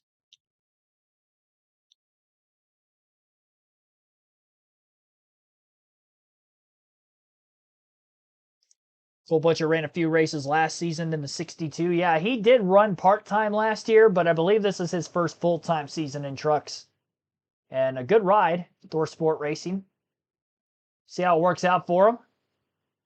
1-2 at the front of the field for Thor Sport right now, trying to take advantage of things. They did have more, obviously, at the front with Garcia and Butcher, and they fell back early in this race. But the veterans, the one-time champ Majeski, the two-time champ Ben Rhodes, they're doing a great job right now.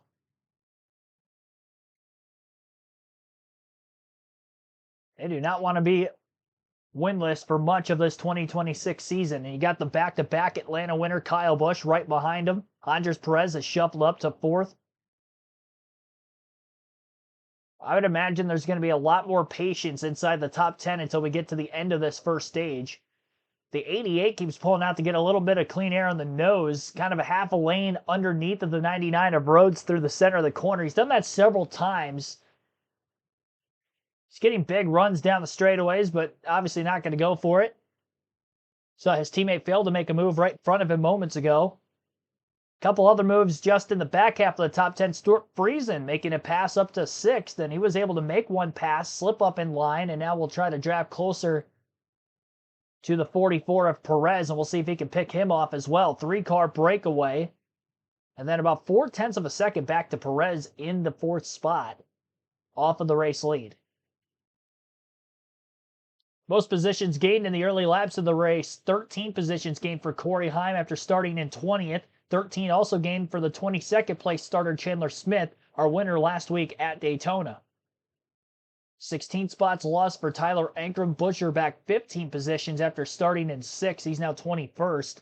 18 spots lost for Adam Andretti, who had a big moment a couple laps in, and obviously 21 spots lost for Christian Eckes, who is in the garage. Drive shaft issues for Eckes in the early laps.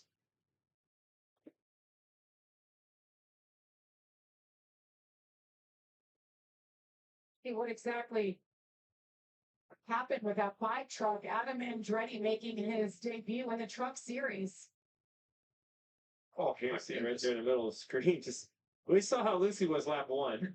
It usually doesn't get better, Ryan. It usually doesn't, no, and he did a great job of not hitting anything, right? I mean, it's and we stayed green through all that. Guys behind him did a good job of seeing it and avoiding him and not causing a crash. But yeah, he does not look like he's having fun currently, and absolutely hanging on to that truck.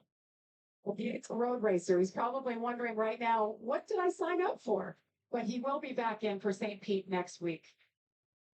All right, so Adam Andretti going to be running next weekend, St. Petersburg, Truck Series debut at that racetrack. They run the doubleheader with IndyCar as the NASCAR Cup and O'Reilly Series head out to Texas, Circuit of the Americas, first of 4 road course races of the year for the Cup side. little bit of contact, middle of the back straightaway. Lane Riggs and Carson Hocevar. They had a little bit of an on-track feud back in Kansas last season, battling for a win. Hocevar was able to get the job done that day over Lane Riggs. Lane eventually ended up getting DQ'd from that race, but great racing down the stretch regardless. Not a lot of room for Hocevar. I can't tell if he got a piece of the wall or not, but there was definitely contact between the 77 and the 34. Hocevar's been trying to make passes on the outside. He was top 3 in last year's Cup race here. Very, very solid racer on these drafting ovals in recent stretches. Between that race, he had a great run at Daytona last week, was leading on the final lap of the 500, also finished second in his dual race on Thursday night before that. Led a bunch of laps and won a stage in a truck race, and here he is in the top 10 after starting back around 20th in this afternoon's truck race at Atlanta. We'll see what he can do in the Cup race tomorrow. Grant Enfinger going to fall a lap down. Problems with that 9 truck after having to drop to the rear of the field with suspension issues post-qualifying. So Enfinger a lap down in 34th.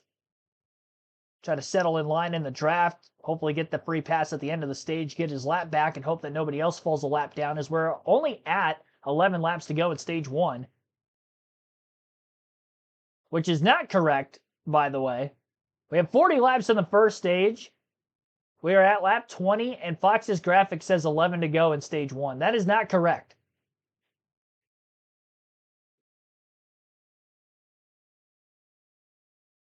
I don't know what they're doing.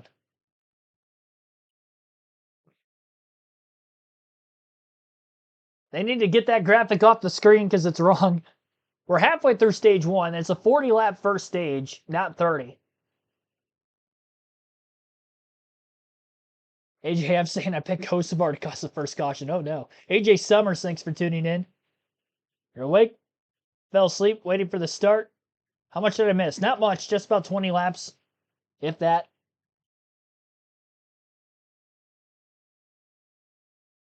Single file train racing for the most part along the outside of the racetrack. Top portion of the field with the handling issues right now starting to separate the pack. Top 7 are within about 2.5 seconds of each other. It's a 3-second gap all the way back to Chandler Smith, who is in 10th.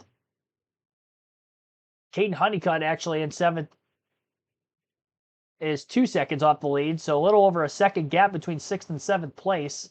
There were 7 trucks in that lead drive. That's because Enfinger, who was a lap down, kind of settled in with the leaders.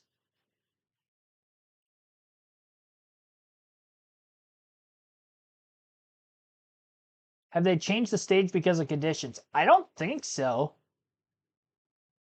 I guess we'll find out.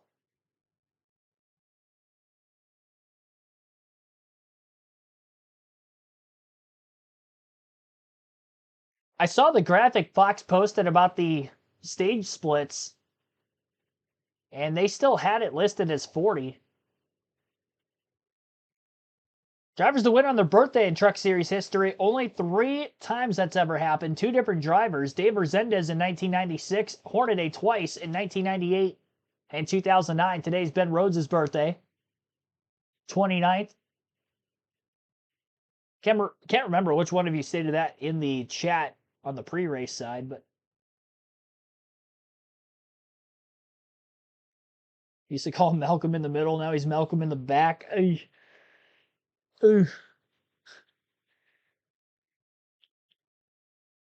Chat has been peak comedy these first couple weeks of the season, I will say. I don't know if they changed it due to the cutoff time.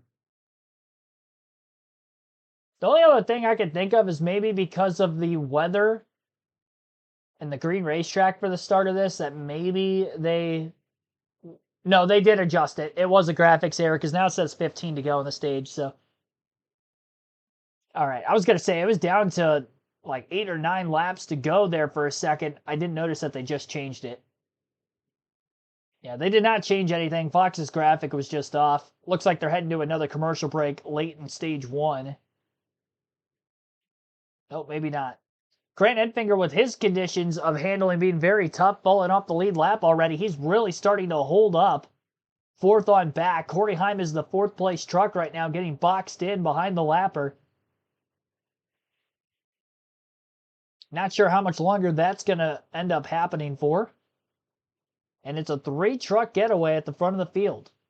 You also wonder if Heim's got a lot of speed. He makes the pass on the lap car of Enfinger. A few other trucks go with him, are also able to clear the lap, or can Heim be fast enough to catch those top 3? Because I would say the Thor Sport trucks are setting a good pace right now, and obviously clean air is king. The 99 is probably handling better than anybody else. If he is in traffic at all to start stage 2, I wonder if he's going to have the same speed to be a contender for the race win or not.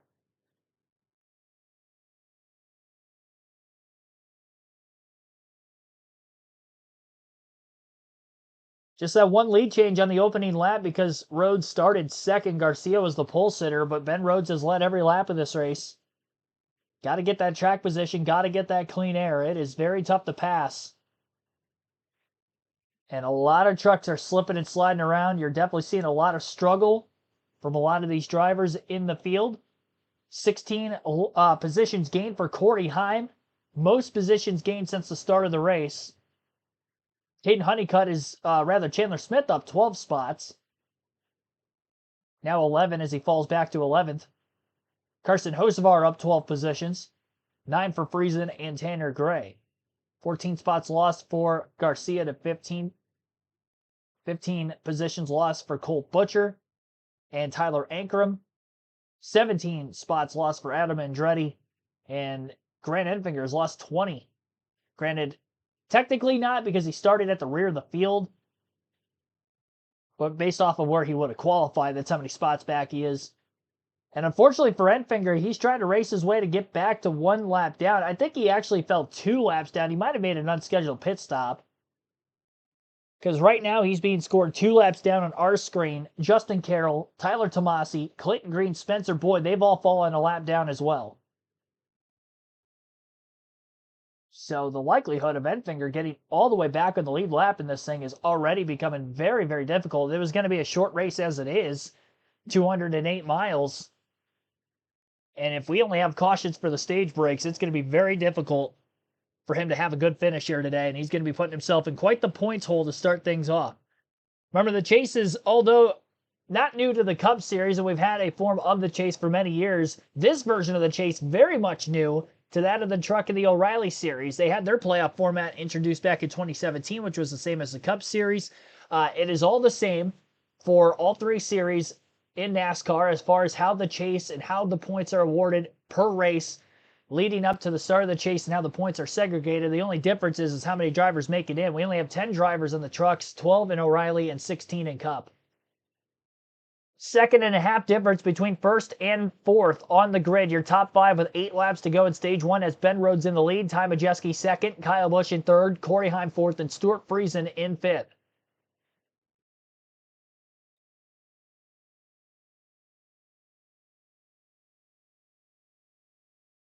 Kyle Busch trying to make a pass for second on the inside of the 88 of Ty Majeski.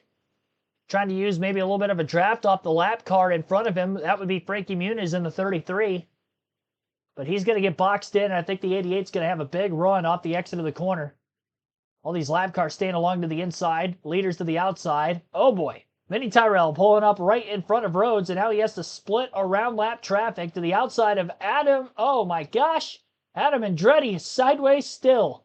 Right around the leaders, nearly loses it. Kyle Busch gets backed up. Now hit from behind by Frankie Muniz, and here comes Corey Heim from fourth. And we got a spinner on the front stretch. The 15 of Tanner Gray's around, but we stay green. He is out of the way, down below the yellow line, all the way around the racetrack. Adam Andretti had a spin in the early laps as well. Obviously, he's fallen off the lead lap now, kind of a half spin, if you will. No caution came out for that as he was out of the racing line. We had seen in Daytona all throughout Speed Weeks that if there is a spinner or two and they're well off the racing groove, we stay green. Obviously, if they were to hit a wall hard or something like that, that'd be one thing. But if it's just a lazy spin, we didn't see any cautions, and I don't think we're going to here. Long battle for second continues. Kyle Busch is in a prime position on the outside of the 88. The 88's now pinched on the bottom behind the 14, who was a lap car. Busch gets a shove down the back straightaway from Heim. Kyle Busch into second. Big run off turn 4. He's going for the lead to the inside of Rhodes. Rhodes tries to throw a block, nearly making contact. Busch is not quite clear at the end of the front stretch. Now Heim is going to push Ben Rhodes, and it's a little bit of contact between the 7 and the 1 as the 1 got pinched into turn 1. Kyle Busch probably did not like getting turned down on top of by Ben Rhodes and tried to quickly cut back in line behind Rhodes. There wasn't enough room. He does get back to the high side, though, in third rather than second. Failed pass attempt for the lead, although Kyle Busch did lead the lap at the line, and now this lap obviously led by the 99 again. Nobody goes with Kyle Busch. It's the 88 of Majeski going with the 1 of Heim. Heim's got a big run into turn 1. Now he'll try to take the lead through 1 and 2. Rhodes goes down to side draft. Slide job maneuver. Clear for Corey Heim. Off turn 2. Clear. And now the ThorSport trucks will see if they can work together to win this stage still. Kyle Busch continues to drop in the running order. He's now in 5th. Stuart Friesen into 4th. And Busch back in line to the high side in front of his teammate Hocevar. 2 laps to go yet, stage 1. Ben Rhodes is all over the back of the 1 truck. He's not going to try to make a pass yet. If he can maybe slip to the outside, that'd be one thing. Corey Heim backed up the inside a ton. Loose moment for Ben Rhodes. And Kyle Busch might actually luck out with this. He's all the way to the inside of the 1. Corey Heim was backing up the corner entry so much to keep Ben Rhodes from getting underneath him. Rhodes gets loose, kind of maybe just letting out of the gas, jamming on the brakes, whatever he did. Keep from running over Corey Heim. Kyle Busch gets to the inside of the lead from about 5th. His teammate Carson Hocevar follows him. And after Spire Motorsports won Stage 1 last week at Daytona, now they try to win Stage 1 this week in Atlanta. Off the exit of Turn 2, it's the all-time winner, Busch. The all-time season race winner in the series, Corey Heim, going for the stage win. Heim with a big shot at the end of the straightaway. Off the exit of Turn 4, can Kyle Busch get a run? Corey Heim swings all the way to the bottom. Nobody's going to be able to get him, and Corey Heim will win the opening stage at Atlanta. Ben Rhodes second, Kyle Busch third, Carson Hocevar fourth, and Ty Majeski rounds out the top 5 and 5th. Stuart Friesen was 6th. Andres Perez 7th, Caden Honeycutt 8th, Daniel Hemrick 9th, Gio Ruggiero rounds out the top 10. Welcome back to the Truck Series, Corey Heim. It's like he never left. Gone for 1 weekend, he's back for week 2, and he already ends up winning stage 1. This man in a truck is nearly unbeatable. And he might have turned into the favorite to win this race all of a sudden. And it did not take long for that to happen. 40 laps. No cautions for incident in the first 40 laps of the race. Obviously, the stage break is our first caution. 6 lead changes. And we'll have another 40 laps for stage 2, and our first pit stops of the day will be coming up shortly. Tim Urban, thanks for tuning in. Yes, Heim won the stage. It was showing Busch on our leaderboard, but Corey Heim won it. Heim was first, Rhodes second, then Busch was third.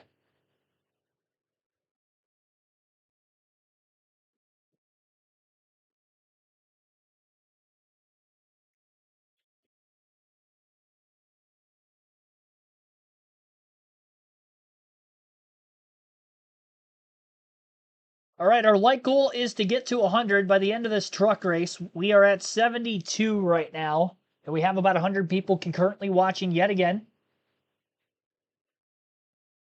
Stage 1 complete here today at Atlanta.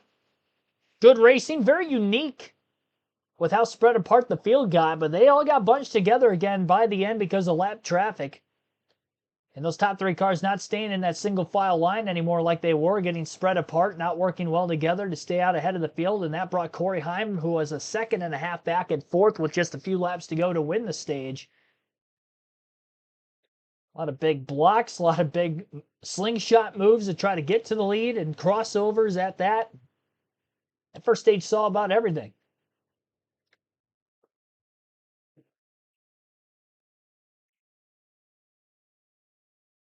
Just watching Fox stream cut off with the Trump announcement of 5 to go. I did not know that. It's very interesting because it's on Fox Sports 1 that they would do that on a sports channel.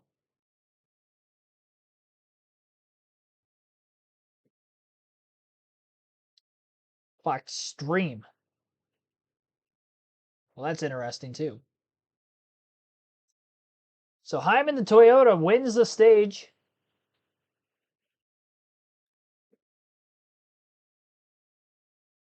And again, first pit stops will be coming up shortly. You have until the end of stage 2 to vote for who you think is going to win today's race. Got 143 of you that have picked your race winner for the day. 43% of those 144 votes taking Kyle Busch. 33% taking somebody other than Busch, Stenhouse, or Hocevar. Hocevar 17%, 7% for Stenhouse. Runs pushing Corey Heim. He does a great move, kind of fakes low and tries to get to the top. And Corey Heim blocks it. The top's kind of checking, and Kyle Busch goes from fifth, takes the run on the bottom. Here you see Thorsport teammates kind of get into it. But Ben Rhodes, I thought his plan was great, right? He was trying to kind of fake bottom, trying to get to Corey Heim's right rear. And as everyone was kind of Corey was blocking it, everyone's up, everyone's lifting because there's dirty air everywhere. Kyle Busch just takes the run, right? We talk about momentum all the time, and this is what got Kyle Busch to contend for the lead, and he didn't pull it off. He wasn't able to clear Heim, but what a great sequence of events of just guys setting up passes and trying different moves, but then also guys fourth, fifth, taking runs where they're given. So that's a huge part of this game, and it just shows you veterans like Kyle Busch's kind of wider view of everything, of taking advantage of situations like that. Let's hear what Kyle had to say about all that.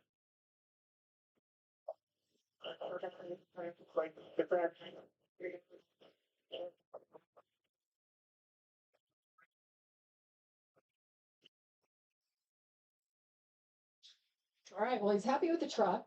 This didn't work out to his favor. Wanted to get that stage win, obviously. Something I think it's something to note about here. Ben Rose led the majority of that stage. If you look after he got past and had some dirty air on that truck, it did not handle good. I don't think that truck has a ton of handling on it. I would take this opportunity to work on it. I think you're going to see a lot of 4 tires here. Interesting pit lane here. The entrance is inside turn 3, 45 miles per hour all the way around. It's a long time, especially through this part of the pit road where you're just managing your pit road speed, trying to keep those gaps closed, right? Because the further you are away, the more you're asking of your pit crew to try to gain that track position back. So you got to try to manage your pit road speed the best you can before you get onto the actual pit road right there. And here we are on the traditional pit road. They're headed your way, Caitlin. Yeah, Chandler Smith making up some ground, qualified 22nd, has gone all the way up to 11th, saying he's free on entry through the corners, asking the team to check his left front for damage, potentially when he got into the 77. Josh. Well, Corey Heim picking up where he left off with the stage win. Said, honestly, I wouldn't touch a thing with this truck, just 4 tires and fuel. Another guy happy with his truck. In the 7, Kyle Busch. Not happy he didn't get the stage win, but happy with the way that thing drives. Said, hey, I think my truck is better than most of the other ones out here. A lot of adjustments except for Corey Heim. Sunoco fuel. Just see Ben Rhodes right there, 2 tires.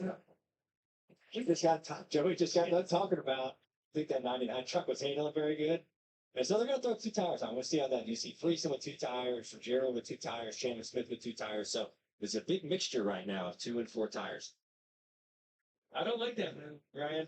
I would have wanted 4. I would have taken 8 if they had it. We've had some great aerial footage overhead watching all the action. It's brought to you by Goodyear. Legends aren't born, they're proven. Great shot today. That bad weather we had earlier, guys. Huge storm rolled through, and it looks to be clear for the rest of the weekend. Sunshine tomorrow, but it's going to be chilly for the Cup Series race. So, sorry, I just looked up off pit road. Corey Heim had a rough stop. He's 10th, so he lost all of this track position that he worked so hard to gain. But I mean, like we said earlier, I think the 1 is handling really good and super fast. So it'd be fun to watch Corey come back up, through impact. Here's Daniel Dye, the Champion Container Corporation on board. And Butterbean Queen back there carrying the onboard for Ram. Sure, a lot of these young drivers, their eyes are quite big racing here for the first time. Of course, Butterbean won the ARCA Menard Series Championship last year. He's saving gas.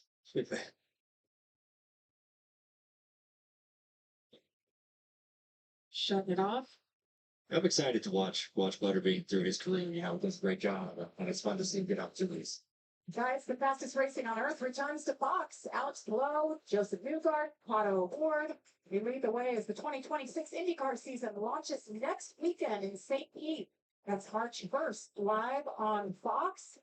We're looking forward to it because the Craftsman Truck Series is going to be a double header at St. Pete.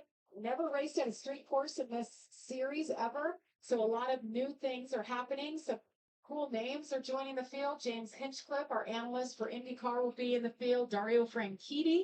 So I know these teams have been thinking about this, something brand new for them that they've never done.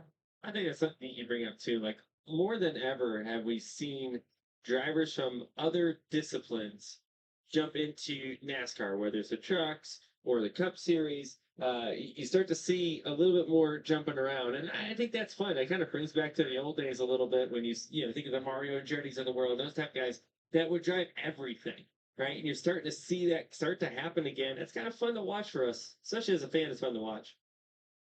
Josh Rome in the 22, too fast on pit road. So we'll line up tail end as you see him choosing here.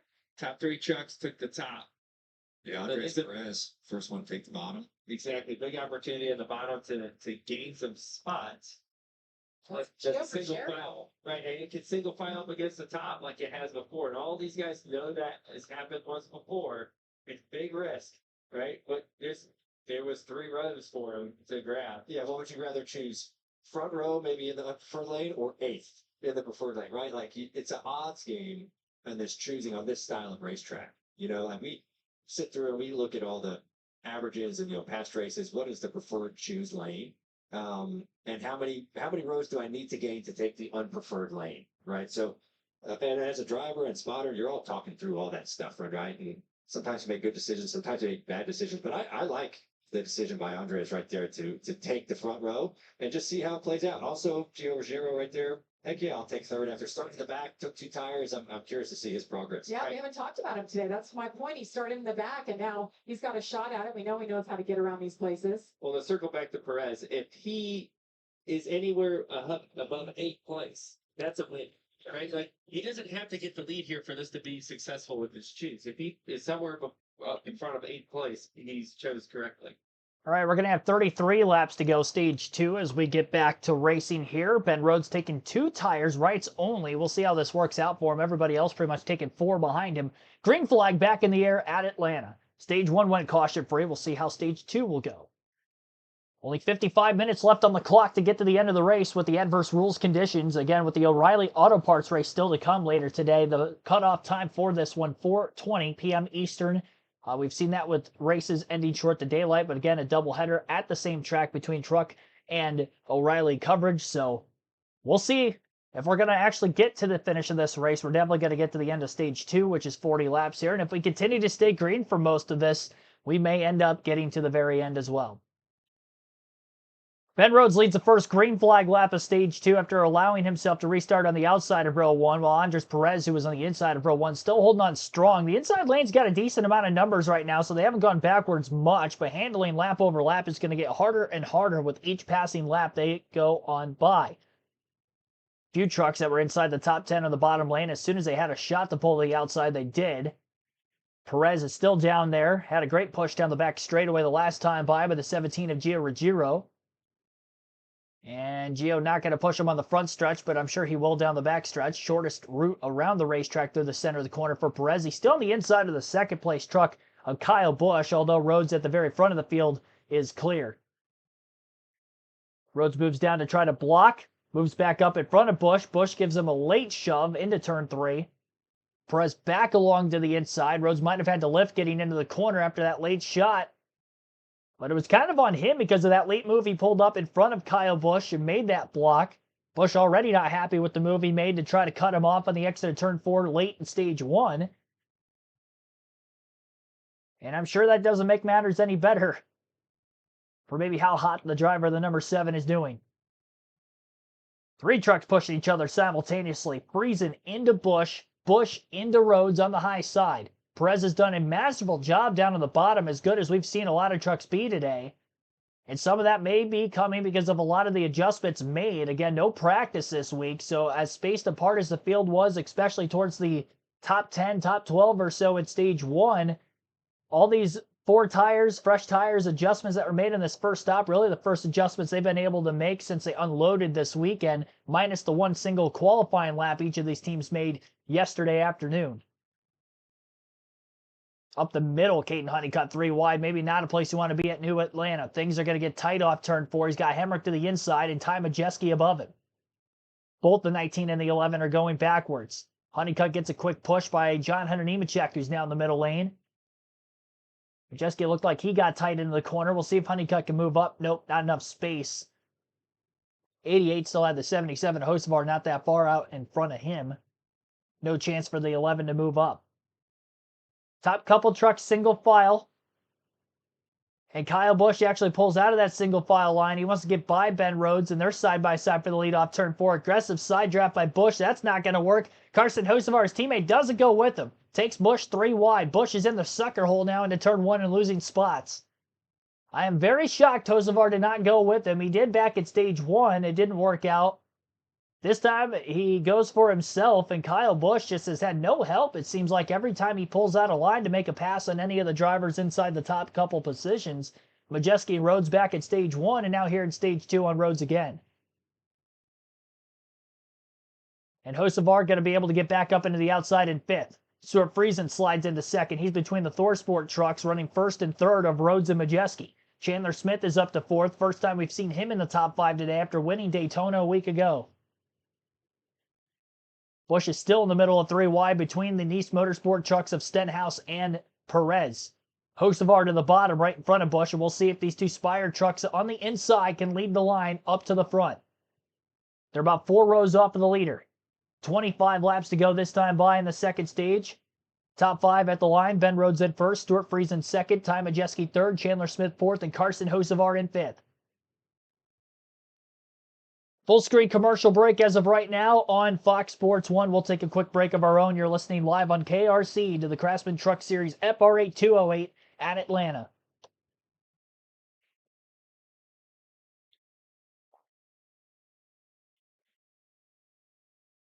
Our live commentary continues at 5 p.m. Eastern today for the O'Reilly Auto Parts race at Atlanta, and tomorrow for the Cup race at 2:30 p.m. Eastern. Cutoff time for this race is about 50 minutes from now at 4:20 p.m. Eastern. Not quite halfway, but we're getting close. Each of the first 2 stages, 40 laps in length. Stage number 3 will be 55. If, of course, we can make it to the end.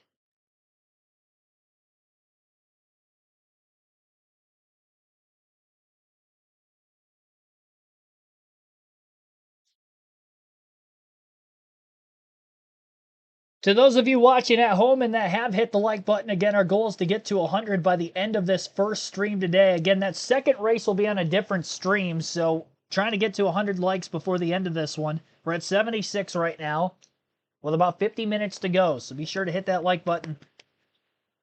Subscribe for more NASCAR content, live commentary streams like this every NASCAR race weekend for truck, Xfinity, Cup racing, as well as Cup practice and qualifying for the races I do not attend in person throughout the course of the year. We are just 72 subscribers away.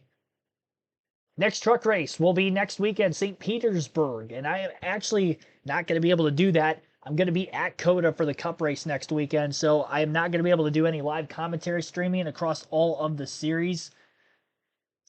So just an update on that.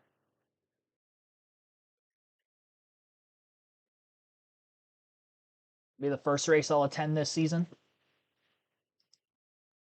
But that will be the first one for a couple of months, and then we'll be right here every weekend on the channel across all the series. But next weekend, no live commentary. But there will be race highlight videos from the grandstands uploaded, and obviously we'll be back after that. Now, the next truck race isn't until March 20th, I believe, at Darlington. So it's going to be about a month before the next truck race right here on the channel. Because of that, but we'll be back for the 4th race of the year live. And still a couple more streams to come yet this weekend. Ty Majeski with problems. They're just back from commercial break on my end. Let's listen in. A couple of drivers found the wall. Kate Honeycutt, we'll take a look here in Ouch. the 11 truck and see what happened. Doesn't seem like the damage is too much. Yeah, trying to get outside of Jake Garcia, and Jake, tries to protect and gets a little bit in the fence with Honeycutt, but he's back going. I think he's 11th right now. And then we see Tom Majeski in the Menards for I just looked like he stepped out from him. Kind of got some weird air, and then he ended up having to pit. I think he had a right front tire down. Yes, he did. It's unfortunate. He was at Menards. Ford F-150 looked really, really good today. We were talking a lot about him as you see Kyle Busch on the inside, losing a couple more spots. Chandler Smith, the 38 truck, last week's winner, now moves into third.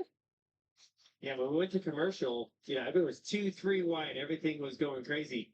And now it's starting to single file out. Now everyone, again, that risk versus reward, like we talked about in the first stage. When it starts getting single file, you don't pull off the move. You're going to look like right now the 7 truck of Kyle Busch, where he's looking for a gap to get back up and waiting for the handling to get bad again so he can start picking them off again. Chandler Smith is running third, Caitlin. Yeah, you mentioned that Daytona win. I talked to Chandler earlier. He said momentum is real in motorsports, and we have it right now. He did mention the team made a change to their engineer and road crew to add more depth to that part of their program. But he said right now, the team is not already in a hole. He said finishing these races is of highest value for him. But he said the mentality and the aggression, it does shift now that we are back to a more orthodox style of racing for a championship. And Ryan and Joey, I know you can relate to that since it changed on the Cup Series side as well. It sure has. Right? Consistency is going to be a thing. And when you have these 2 races, Daytona and Atlanta, to fire off the season, with 2 tracks where things can go wrong in a hurry, right? And you've seen a couple trucks already with just flat tires, but have to make a green flag pit cycle and you're 2 laps down and your race is pretty much over. That can happen, and obviously off the late race crash, we've seen all those things happen at these super speedway type racetracks. We saw Honeycutt getting the wall earlier, and it looks like he's got a tire going down.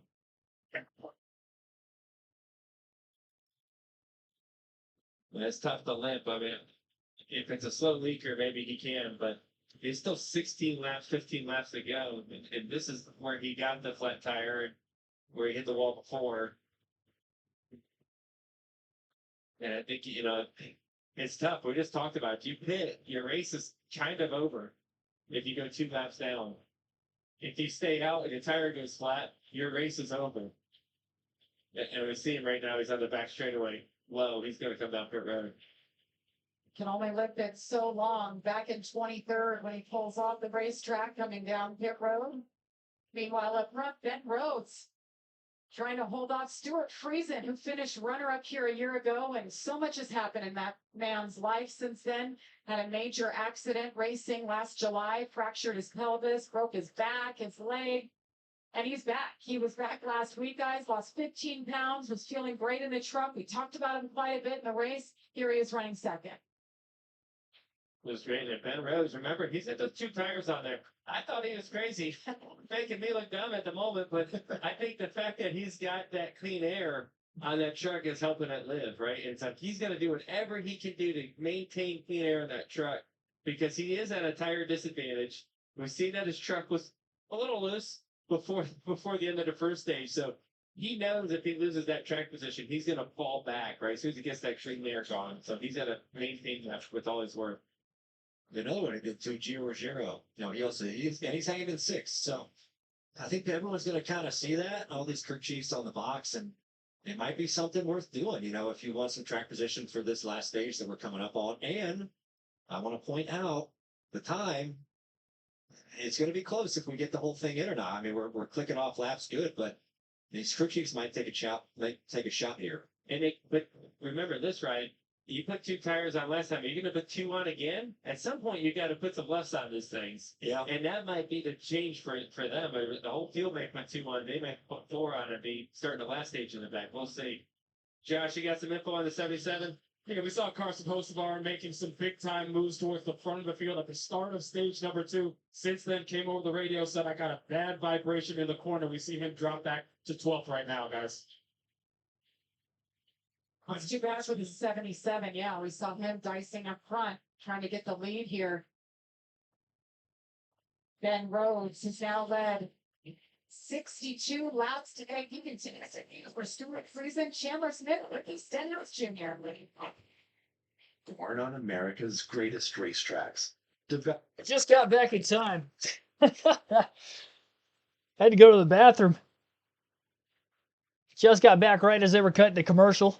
Late in stage number 2, I think they cut the break with about 9 or 10 laps to go. Ben Rhodes is the race leader. We'll go through the full field running order here as we're just past halfway through the race. So Ben Rhodes leads, Stuart Friesen in second, Chandler Smith third, Ricky Stenhouse Jr. in fourth, Jake Garcia rounds out the top 5 in fifth. 6 is Gio Ruggiero, Andres Perez 7th, Lane Riggs 8th, Corey Heim 9th, and Kyle Busch in 10th. 11th is Daniel Hemrick, Carson Hocevar 11th, Justin Haley in Carson Hocevar 12th, Hemrick's in 11th, my bad. Then Justin Haley in 13th, Cole Butcher 14th, Daniel Dye 15th, Brendan Queen in 16th. 17th is John Hunter Nemechek, Ty Dillon in 18th, Tyler Ankrum 19th, Tyler Wright 20th, Chris Wright 21st, Dawson Sutton's the last truck on the lead lap at 22nd, Adam Andretti in 23rd, Minnie Tyrell 24th, Frankie Muniz 25th, Clayton Green 26th, Tyler Tomasi 27th, Grant Enfinger 28th, Tanner Gray 29th, Josh Reaume in 30th. Caden Honeycutt had to pit unscheduled there because of a tire going flat out into the wall early in this stage. He's 31st, 3 laps down. Spencer Boyd in 32nd. Ty Majeski had problems. He is in 33rd, 6 laps down. Justin Carroll 34th. Caleb Costner 34th. Then Justin Carroll 35th. Christian Eckes, a couple laps into the race, pulled into the garage drive shaft issues. He's still out. He'll finish last in 36 today. So that is the full field running order. We got just over 100 concurrent viewers watching in today's truck race. 80 likes. We're 20 away from our goal. And as far as the race itself goes here today, we are nearing 60 laps left here at Atlanta. Not a lot of time left in this race. It's going to be very close as to if we're going to get this race done by 4:20 Eastern. The 2-stage caution's definitely taken up a lot of time because we have not had an incident for a caution at all in this race. Top 5 separated by about 0.6 of a second. Jake Garcia back in the top 5. Good to see him up there. 5 laps to go in stage stage 2, this time around. Our stage 1 winner was Corey Heim. Not running full-time in the Truck Series for points this year. We haven't really seen Heim anywhere near the front in Stage 2. He's still back in the 11th place position. Lost some time in the pits. Justin Haley for Ram is the highest running Ram driver in 13th. Saw him leading laps last week at Daytona. All of the Ram trucks had to start very, very deep in the field, so it's taken them some time to get forward. They make a lot of adjustments. 13th, 18th, and 19th right now are their top 3 of 5 trucks. Butterbean Queen and Ty Dillon running in 18th and 19th. Again, 13th for Justin Haley, who leads the Dodge Ram group. Back to about Daniel Hemrick in the 12th place position are all the trucks in the lead draft, lead pack of the race leader. And then you got 3 seconds back to Haley, which is about a 2-second split between 12th and 13th. 12 positions gained since the restart for Stenhouse, most of any driver, which is all of stage 2. 6 spots for Garcia, 6 for Haley. 7 apiece for Enfinger and Gray, though they're off the lead lap. Mechanical issues to Ty Majeski, Caden Honeycutt with a flat tire, some of the bigger names in the Truck Series in this stage with problems. 2 laps to go, stage 2 now. And Rhodes gets hung out to dry. He blocked down low. Everybody went to the outside. He's going to get bypassed. I think Rhodes has an issue. Remember, he took right side tires only. Rhodes is slow. I thought for a second that everybody just kind of evaded around him because they were just going to bypass him on racetrack, but it looks like a problem for Ben Rhodes on the second to last lap of stage 1. It's going to cost him 10 points. We'll see if he limps it back around and is able to still be on the lead lap to the end of the stage if he could stay in it. Battle for the stage win on the line now. Ricky Stenhouse Jr. from third place gets past the second place truck and all the way to the lead in front of the 52 of Stuart Friesen. Now he tries to block Friesen to the inside. They make subtle contact down the back straightaway, and into turns 3 and 4 they go. Friesen by a nose, second in the finish of this race a year ago, trying to win stage 2 off turn 4. He's nearly clear of the pack. And he will win stage number 2, barely over Ricky Stenhouse Jr., at about a half a truck length up ahead of him. Carson Hocevar snuck in to finish third in the stage. Chandler Smith in fourth, and Gio Ruggiero rounds out the top 5 in fifth. Sixth for Kyle Busch, Jake Garcia seventh, Andres Perez eighth, Corey Heim ninth, Lane Riggs rounds out the top 10. First stage win of the year for Friesen and the early go into the season. I believe we've had 4 different stage winners: Hocevar, Chandler Smith, now Stuart Friesen, and earlier today Corey Heim. So first 4 stages this season, 4 stage winners for the Truck Series. And we'll see if we go 2 for 2 in the race winner side of thing as well. Great job by Friesen with that crossover move on Stenhouse. Stenhouse cleared him off turn 2. Back to the bottom goes Stuart Friesen through 3 and 4. Didn't have to beat him by a full truck length or clear him off turn 4, but he had to beat him by a nose back to the line, and that's just what he did. Now can you really get redemption here this year at Atlanta and get the race win? We shall see. They're running out of time. Why don't they not throw the caution for the stages? Like I said, that's a good question. Somebody else suggested that earlier in the chat. I've seen a few people actually suggest it. Can't tell you. I have no clue now why that is.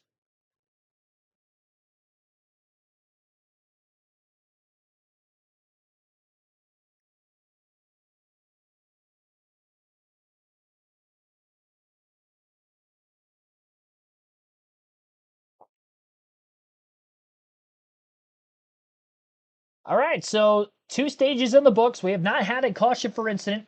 Lap 40 and lap 80, the stage ends. Final stage will be 55 laps, and the fuel window's 55 to 60 laps, so they will not have to pit for fuel purposes after this final stop. Obviously, if you're at the back of the pack, you might take fuel under a caution circumstance later, but right now, looking pretty good.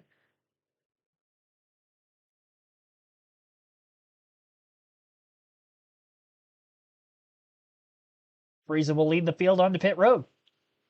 I don't know what happened to Ben Rhodes. Looking to see if he stayed on the lead lap. He did not. Rhodes did finish a lap down, so I'm assuming he probably pitted on the front stretch coming to 1 to go. Free pass goes to Adam Andretti in 22nd. He'll be back on the lead lap. What a tough break for Rhodes. Goes from leading to off the lead lap in the final lap and a half of stage number 2. So not only misses out on 10 points, or an opportunity at 10 points for the stage, but also ends up in a situation where now he's a lap down to begin the final stage of only 55 laps. So by the time we go green, we're probably going to have less than 50 to go. H. Holly D, thanks for tuning in. Pretty happy for Stewie. I'm sure a lot of people are. Great story if he's able to win this race today after the severe injury sustained in a dirt late model crash towards the end of the summer last season. Missed the final 9 truck races, and he was back for the opener at Daytona, led some laps last week, and here he is winning the stage this week. Cliff Park Speedway. It's been a great day so far. Got that storm cleared out earlier. Truck race ongoing here.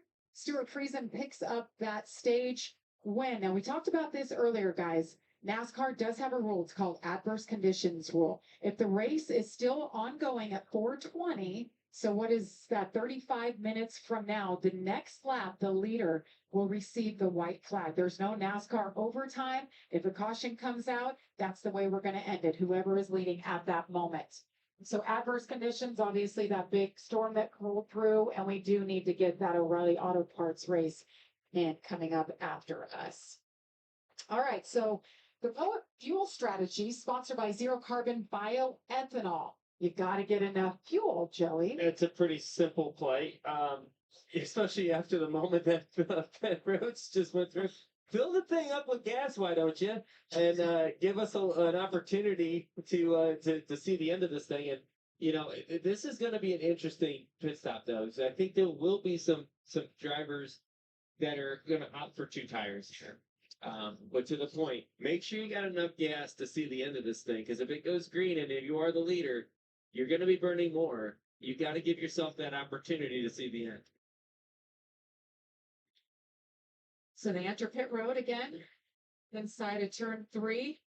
Stuart Friesen's got to feel good about what happened in that stage. But it's an interesting play here with this adverse conditions rule and what these pit crews will do. We saw 2 tires do work. So what do you do here? So they make their way around to the traditional pit road here at Atlanta.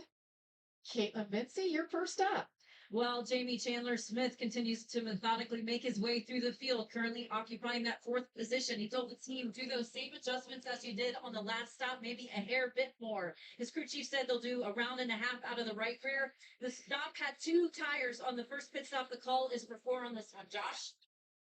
Ricky Stenhouse Jr. said that truck much better in stage number 2. They said they need a second can of fuel, so they're going to go 4 tires on this stop. As far as Stuart Friesen and the Triple 2 said that truck is very stable, but they're going to go left sides only.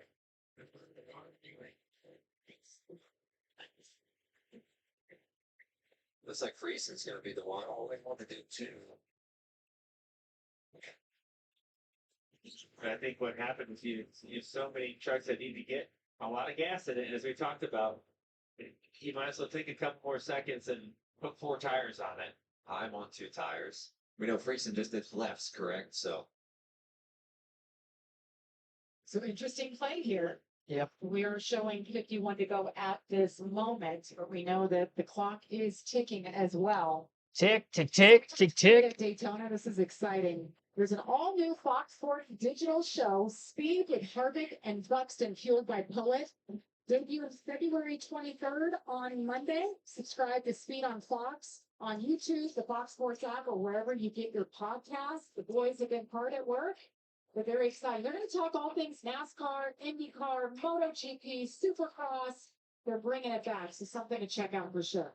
I love the nostalgia of Speed. Everyone remembers that as a kid growing up, watching that channel so many times. I like seeing that back. That's cool. Well, Josh, we heard you say you wanted to take left sides there. Is that what they did? Yeah, that was the original plan. The crew told me they were going to go with left sides only. They came over after the stop and said, hey, Josh, late audible. We want just fuel only.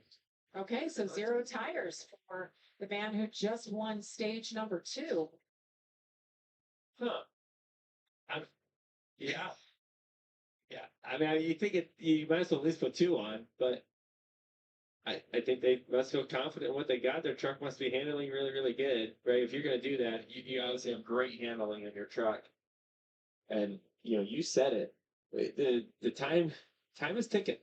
And they may not get 50 laps here. One caution is going to change that up, right? Yeah. And this is the time of the race where, the gloves come off a little bit more. You're more likely to have that caution.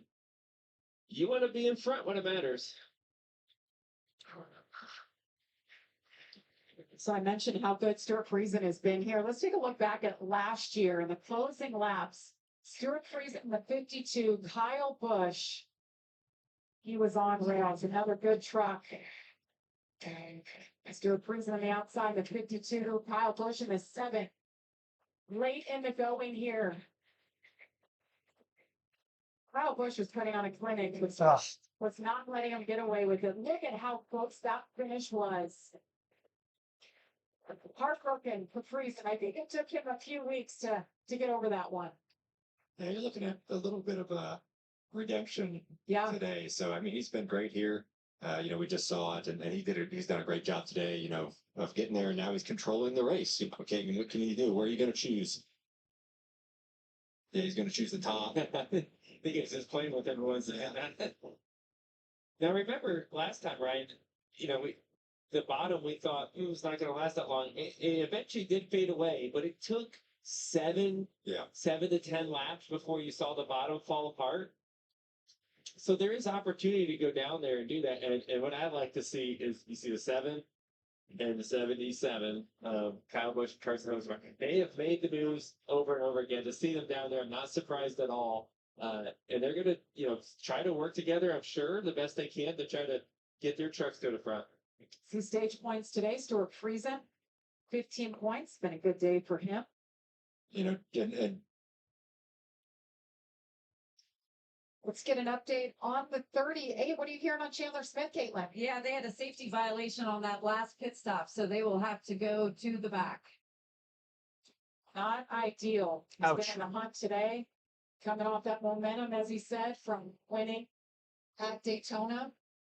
It's not tough for front row. Those Fords have been up front for most of the race, and then you've seen some things happen here recently. So hopefully he can work their way back up to the front. It'll be 48 laps to go here when they take the green flag. Stuart Friesen, Jake Garcia. Here we go as the drivers approach the Echo Park Automotive restart zone. Flag is in the air. Final stage is underway. Jake Garcia with a great launch on the inside with Kyle Busch, Carson Hocevar behind him. you see the bottom not really connected. You see the first 4 cars on the top really tight. That's going to hurt Jake Garcia, if Kyle Busch not getting connected to him. And we'll see, if they can gain. It'll come back. I mean, the momentum will come back the way. And but definitely didn't get it connected as prior restarts. Lane Riggs, haven't talked a lot about him today. 4th in line on the bottom. Something already. You see those 4 trucks on that bottom lane. That happened much quicker this time than last time. Last time it seemed like there was more of them down there for longer, but they were able to maintain right now. 4 trucks seems to be the magic number, maybe, Ryan, that can hang.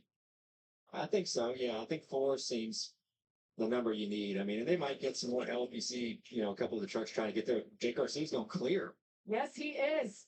Restarted inside and now trying to take the lead, but Kyle Busch is thinking he's going to be the man. So Kyle Busch out front with Carson Hocevar all over him as a teammate. Teamwork. They make their way to the front. And the timing of when Carson Hocevar got to Kyle Busch's back bumper is right when Garcia moved up, and they were just able to tandem down that front straightaway, and both of them cleared plenty into turn 1. This is the first time Kyle Busch has been controlling the race, right? I mean, we saw him try to get control of it early in the first 2 stages and couldn't pull it off and lose track position. Now he's controlling, and Hocevar's been trying to get there too. So this is the first time we've seen both the Spire trucks being 1-2, and curious to see how everyone can do it, because we think Kyle Busch's car is really fast, truck's really fast. Hocevar's truck seems really fast, so this is a different game than everyone's seen today, really. It's a sense of urgency right now. Looking at the clock, 25 minutes remain for these drivers. I mean, Too much close. 4:20. Yeah, what comes first, right? The end of this stage, or we'll see the clock, and NASCAR will let them know that once the leader crosses the start finish line, the next lap will end it. They're running, 31-second laps here. So I think, they're going to get there. They'll finish the race, but a caution could blow up, the whole thing. So we'll see how everyone handles it. Well, this is not what the competitors want to see, is Kyle Busch out in front. This is his playground. An 8-time winner in the Truck Series alone. Wow. And you see that bottom lane, the trucks that were down there, did a great job. They ended up being 1, 2, 3. Those are the 3 trucks that were on the bottom lane. Once they moved up, that was it, right? There was only 4 on the bottom. 3 of them got to the front. That's it. So now we'll see them train here for a little bit, I think, and then handling will start coming into play. They're going to catch lap trucks at some point if it stays green.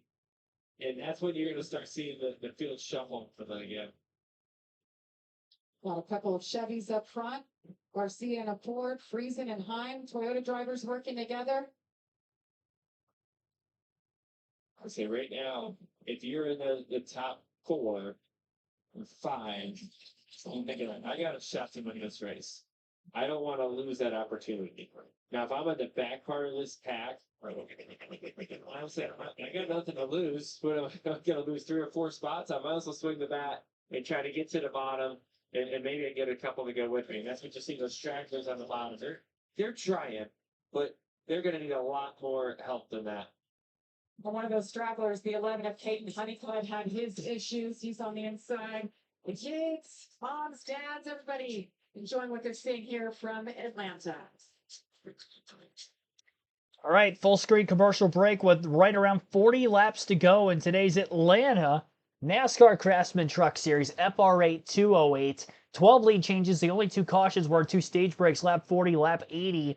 We're closing in on lap 100. Kyle Busch in the lead for the second different time today, but clear for the lead for the first time, and it's here in stage 3. Busch has his teammate Carson Hocevar pushed into the lead. They got to 1-2 early in this stage. A couple laps after the restart, Hocevar sits in second. We'll go through the rest of the running order now. Jake Garcia is in third, Stuart Fr8 in fourth, and Corey Heim is fifth. Sixth place for Gio Ruggiero, Andres Perez seventh, Lane Riggs eighth, John Hunter Nemechek ninth, and 10th is Ricky Stenhouse Jr. Justin Haley in 11th, Tyler Ankrum 12th, Daniel Dye 13th, Brendan Queen 14th, and Ty Dillon 15th.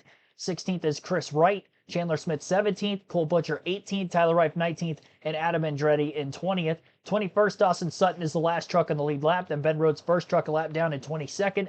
Vinny Tyrell in 23rd. Caden Honeycutt 24th. Grant Enfinger is 25th. 26th for Tanner Gray. Frankie Muniz 27th. Clayton Green 28th. Josh Reum 29th and 30th is Spencer Boyd. Ty Majeski 31st. Tyler Tomasi 32nd. Daniel Hemrick 33rd. 34th for Caleb Costner, Justin Carroll 35th, and out of the race, Christian Eckes in 36th. Both those McAnally Hilgeman trucks having mechanical issues here today. Tough break for them, 33rd and 36th on the grid.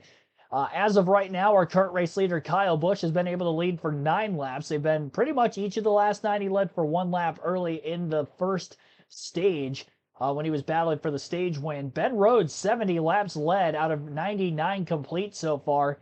Rhodes has led the most today, but falling a lap down on the second to last lap of stage 1. Had an unscheduled pit stop, likely a tire going down. He's still on track. No damage on the truck, as again, he is the first a lap down. Just over an hour complete in this race. Again, the cutoff time at 4:20 p.m. Eastern. That will be the final lap, whether we are under green, under caution, whatever it may be. That will be the final lap. White flag will wave then. We'll take a quick break. You're listening live on KRC. As the full screen commercial break continues, it looks like we are under caution for the first time for incident today, our 3rd caution total in the race. And this is going to delay the likelihood of making it to the end of the conclusion of this race outright with about 20 minutes to go until 4:20 Eastern. We'll have to wait and see exactly what the caution is for. But again, caution has come out during the commercials.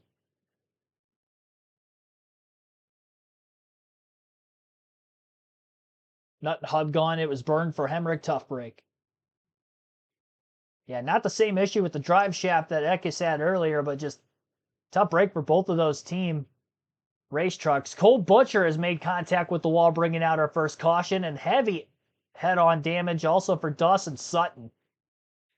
Both those trucks were towards the tail end of the lead lap. Sutton climbing out of his race truck under his own power, which is good to see, because that is a massive impact. It looks like head-on into a wall. We'll take a look at this replay. Butcher on the outside of 3 wide. He had the 81, the 99 underneath him. 81 kind of squeezes up on the 13, maybe got a little loose. He gets into the fence. I'm not sure where Dawson Sutton comes through, but Sutton hits head-on into the wall somewhere. He's nowhere in the picture of where Colt Butcher got up against the fence. I think we would have stayed green from the Butcher incident, as he was out of the way. I want to see what happened to Sutton. Unless he ran over a piece. Oh, he went spinning at the bottom of the track. I saw that now. The third angle of the replay, Sutton spins on the bottom of the track, comes back across, and hits head-on into the wall, which was actually in front of the 13. He was riding against the fence. So kind of 2 incidents separately from one another towards the back of this lead pack. Our first actual caution for a crash today at about the 1 hour and 6 minute mark. Been under yellow for a couple of minutes now. Kyle Busch, again, is the leader. Second is Carson Hocevar. Jake Garcia, 3rd. Stuart Friesen in 4th. Corey Heim is 5th. Gio Ruggiero 6th under caution, Andres Perez 7th, Lane Riggs 8th, John Nemechek 9th, and Daniel Dye rounds out the top 10.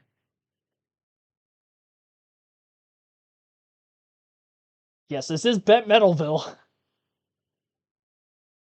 as I've seen in the chat.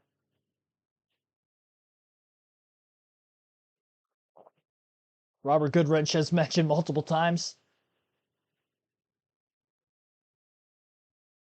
Butterbean able to kind of save it. He's listed as involved in the incident, but a great save by Butterbean.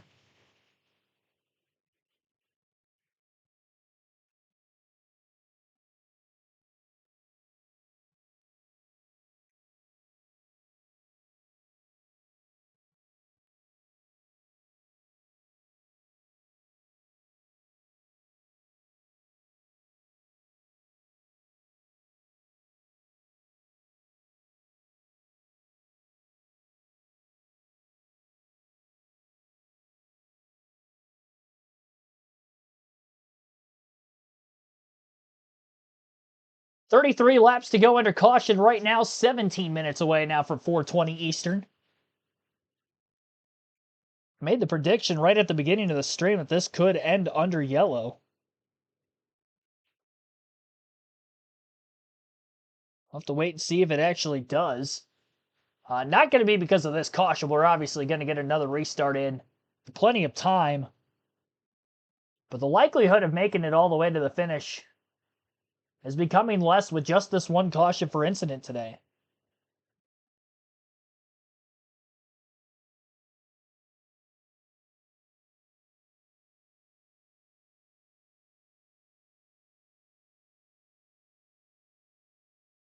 Danny Schoolcraft, thanks for tuning in. What channel is this? This is Fox Sports 1, if you're wondering visually where you can watch today's Craftsman truck race at Atlanta. Fox Sports 1, you can listen live right here on KRC. Our full flag-to-flag coverage of today's race continues.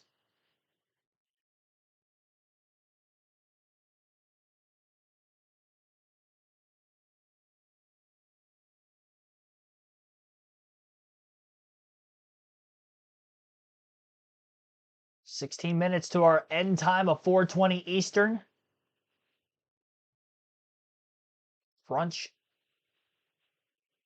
showing the impact yet again of Dawson Sutton slamming up against the wall head on. Kind of that first kink of the front stretch, if you will, up near the wall.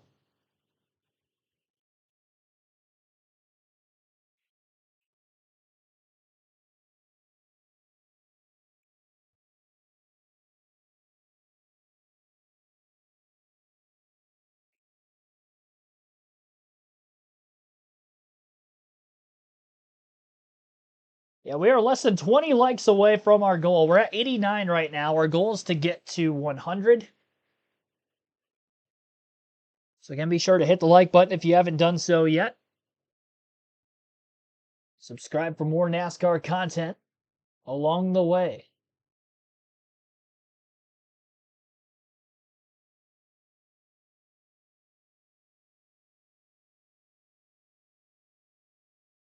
O'Reilly race later on is going to be on the CW. Cup race tomorrow on your local Fox affiliate. John Fleming, thanks for tuning in.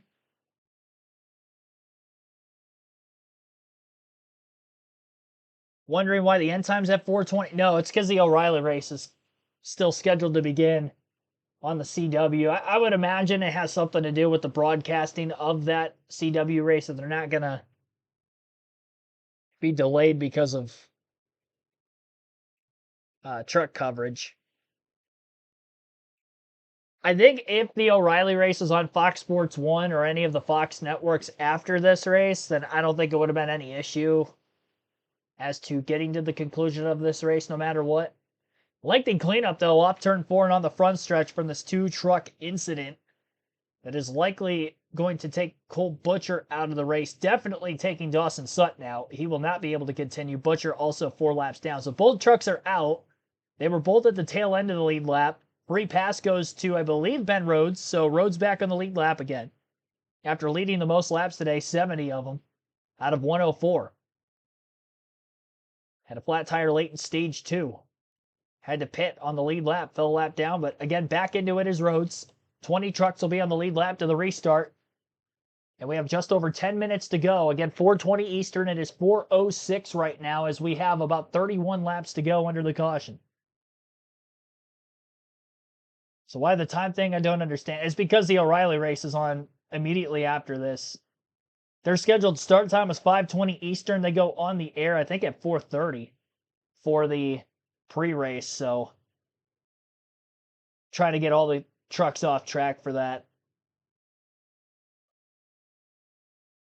It's the same rule you would usually see in the case of a track not having lights in the last couple of years in NASCAR, where we'd have like an end of time rule, I guess, if you will. We get to that end of time, which would be like the sunset rule, and whatever lap we're on, whatever time it is, we're getting the white flag, and then that would be it. Kyle Busch has led for 18 laps so far today, led over 80 in his win last year at Atlanta, as he tries to go for 3 in a row in the spring race. He's an 8-time Truck Series winner at the track, 2 under the new configuration, and trying to get to be a 9-time winner in the Truck Series. 67 career truck wins for Busch. Looking to add another today. Sap Aho, 30 Reg 22, thanks for tuning in. Thanks for subbing. Road to 7,000 subs on the channel. Couldn't quite get there last week for the Daytona 500. Let's see if we can get there here. We're 69 away. We came in 79 away at the start of this stream. We still got 2 more streams this weekend.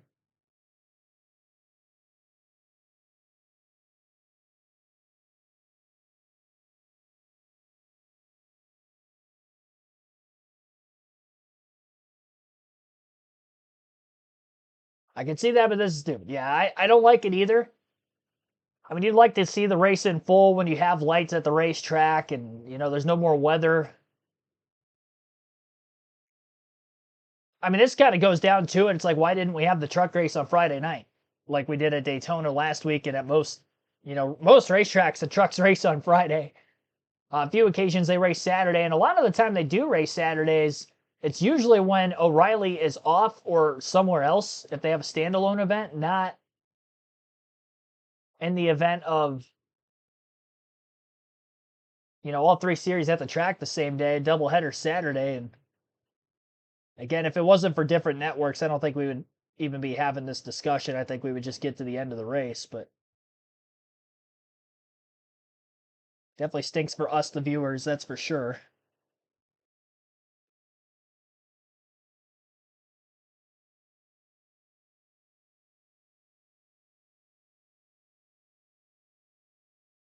Mr. Ding Dong Ditch, thanks for tuning in.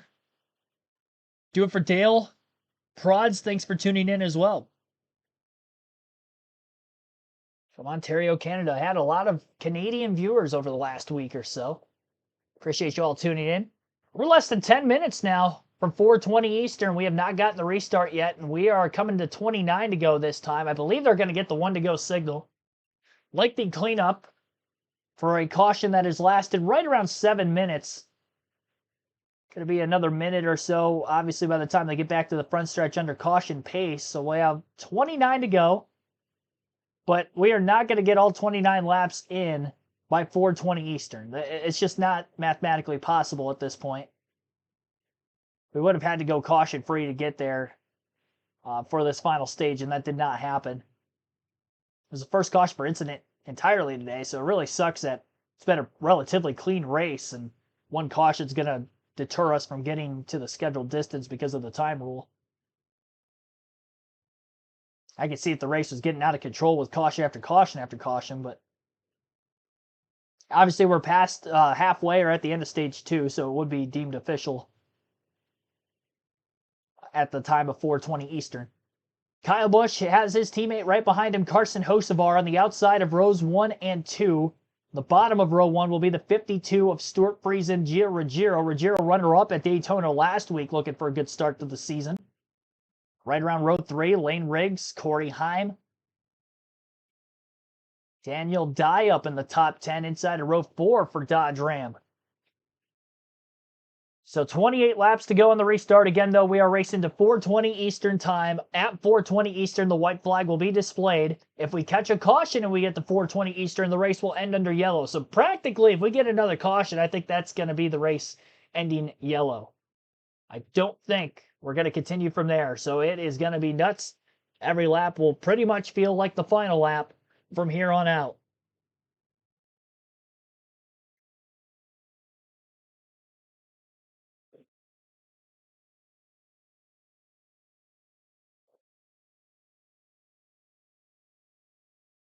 All right. Pace truck onto pit road. We got 8 minutes. Green flag back in the air. Kyle Busch, Stuart Friesen on the front row after finishing in a photo finish with one another last year. Will one of the two be able to pull off the win this season? Ruggiero is giving that 52 truck a huge shove on the bottom, and he may be able to get clear in the middle of the corner. Crowds Busch a bit, but Busch will side draft the right rear corner panel of Friesen. Friesen going to have to get another shove from the 17 of Ruggiero. Carson Hocevar also pushing the 7 of Busch. Busch is clear of the pack. Hocevar not quite clear of second. Couple trucks getting loose towards the back of the pack. Justin Haley cramming himself into the outside, trying to get back in line. Back to the start finish. Friesen, Hocevar, aggressive with the side draft. Hocevar clear of the inside now. Busch obviously still clear of the lead. Does Hocevar maybe try to go for the win at any point in time? Or is he going to just kind of sit behind Busch for now? Caution comes out behind him. It's going to be race over, and Hocevar will not get a shot, so I think anytime he gets the run, he's got to go for it. Friesen in 3 and 4 must have got a great push at the end of the back straightaway to get back to the inside of the 77 truck. But with just the two of them down there, they're not going to be able to hang on for very much longer. Way more connected and way more trucks in the outside groove. Leading for Kyle Busch to have the front spot. Off the exit of turn 2. Now it looks like the 98 truck of Jake Garcia, who has not led a lap today despite qualifying on the pole, is going to be cleared for third. Before the shortest way around the track, Friesen gets right back on that double white line on the inside, that white-yellow line. Can't pass below it. But taking advantage of the shortest around through the corners to at least keep up with third. The Spire trucks were very quick in Daytona last week. They've been very quick here today. But that 52 truck's looking strong too. Friesen won stage 2. Now trying to win the race. Got a lot of help down the backstretch from Ruggiero. Friesen's got a bumper out in front of Kyle Busch. About as strong as the inside trucks have held on all day today. John Hunter Nemechek in the 62. It was my pick to win, by the way. I'm just throwing that out there. A teammate, though, of Stuart Friesen is only another truck behind him. And there are far more than just the two trucks on the inside now, which I think is also really helping the synergy on the bottom lane for Friesen. He's holding on very well. Another push from Ruggiero. We might have a carbon copy of last year where it was Friesen and Busch for the photo finish, because they have the field gridlocked right now as they come to the line at 4:15 Eastern. Ruggiero to the bottom. He's going to bail on his teammate, but here comes, or bails on the driver in front of him while the teammate of Friesen comes along of John Hunter Nemechek. And I think Nemechek's going to stay with this 52 every step of the way. It's teammates versus teammates. Friesen, Hallmar on the bottom, Spire Motorsports on the outside. And Ruggiero falls to the 4th truck in line on the bottom. Stenhouse also got by him on the inside after he tried to make a 3-wide move for the lead and nobody went with him. What a restart for Ben Rhodes from 20th up inside the top 10. He's in 10th place now. And he now is the 4th truck in line on the bottom after Ruggiero moved up to the outside. Still about 4 minutes or so to go. Friesen and Busch 1-2. Rhodes trying to go to the bottom. Stenhouse to block him. Stenhouse going to get in front of Nemechek. Great move by the 45. And he got the push to go along with it. He's now going to be behind the 52. Does he take it 3 wide for the lead when he gets an opportunity? Got a push, but it was a little at the end of the front stretch. Didn't make the run there. This is setting up to be a wild finish. Kyle Busch with a beautiful side draft down the back straightaway, gets his bumper out in front, but the shortest way around the track again on the bottom is Friesen. He'll then have his bumper out in front through the center of turns 3 and 4. And up off the exit of the corner, nobody can pull clear. Not Busch nor Friesen. Stenhouse pushes the 52. Big push. Into turn 1. Friesen with momentum. Wants to pull clear of Busch, but Busch pulls him right back in with another side draft and a huge run on the high side off turn 2. Friesen tries to pull him back on the left rear corner panel now. Clock down at the bottom of the screen showing 3.5 minutes to the white flag. 19 to go overall in the race, but again, we are not going to get to our scheduled finish. Busch leads that time by at the line. Busch gets loose after a push through the center of the tri-oval by the 77 of Hocevar, but that still is not enough momentum for Friesen to clear on the inside either. Friesen's losing his teammate John Hunter Nemechek, who's 3 wide middle and fading back half of the top 10. Corey Heim, who won stage 1 outside about 5 rows deep. Does he have enough time in the final 3 minutes or less? Every time by to the start-finish line, Kyle Busch has been able to lead a lap. Friesen has not been able to get his nose out in front of him.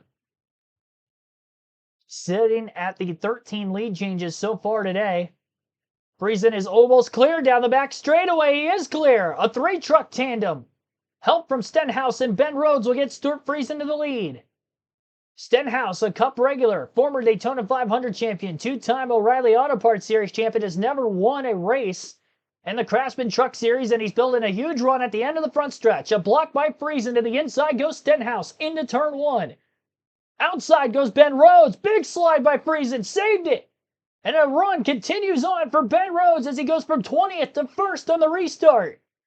What a drive by the number 99, who likely took fresh tires at the end of that last caution. He had the free pass. He's back in it. Kyle Busch, out of nowhere, and not a lot of help along the bottom of the racetrack, will slingshot himself back to the lead in front of Rhodes.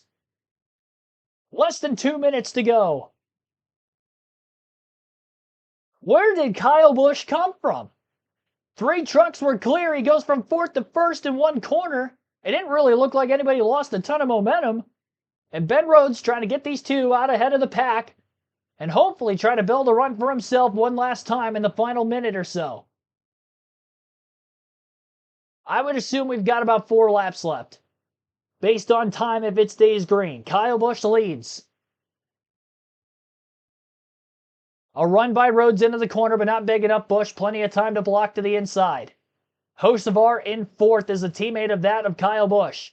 Rhodes gets loose off turn 2 with Stenhouse all over. Rhodes probably didn't want to make the move this early, but he's going to have to. He had too big of a run. Stenhouse gets backed up behind the 7 of Kyle Busch, and Hocevar to his back bumper for 3rd. Rhodes could not clear Kyle Busch, and he may get shuffled out of line. He tries to side draft the 7. Now Hocevar to the inside, 3 wide, does not go with the 99. Tries to create his own route. Stays to the inside of Stenhouse, but he'll drift back up to the high side in 3rd. And right in front of Ben Rhodes off the exit of turn 2. Jake Garcia on the bottom, and Nemechek back in the picture again after losing a lot of ground before. Stuart Friesen, who was leading not that long ago, all the way back to 19th. Lost momentum. Nobody went with him over the last couple laps, and Friesen well out of the picture to win this race in the closing laps. Hocevar going to push Stenhouse on the front stretch. Stenhouse goes for it. Busch thought about blocking, thought better of it. Now Hocevar will stay with his teammate. So although Stenhouse got the push, he was not able to clear. And I'm sure he's not going to get help from the 77. Those 77 of Hocevar got tight. Ben Rhodes to the bottom underneath him, and Rhodes will push Stenhouse. Busch tries to crowd him off into turns 3 and 4. Side draft, pulls him back off the exit of the corner. Now he'll look to get another shot from his teammate. I believe we're going to be getting the white flag next time by. We are still green for right now with about 12 to go. Stenhouse on the bottom, Busch on the top as they're still door-to-door for the lead down the back straightaway. 3 wide, a couple rows back. Nemechek up the middle. Between Garcia and Heim. Busch clear for the lead. Friesen slow on the apron of the track. Out of the way, we stay green. Off the exit of turn 4. White flag in the air. 1 lap to go for Kyle Busch. His teammate Hocevar in second. Busch tries to break the draft at the end of the front stretch and into turns 1 and 2. Can Kyle Busch hold on to win it, or will Hocevar make a move for the win on his teammate? How aggressive does Hocevar be on the final lap? Gio Ruggiero up to third. Who will he go with, or will he make a move of his own? Through 3 and 4 for the final time. Kyle Busch on the outside. Hocevar not able to build a run. Ben Rhodes to the bottom underneath the 17 and 77, but too far out to get a shot at the lead. 3 years in a row, Kyle Busch will win the Spring Atlanta Truck Race. 9th career win for Busch in the Truck Series at Atlanta.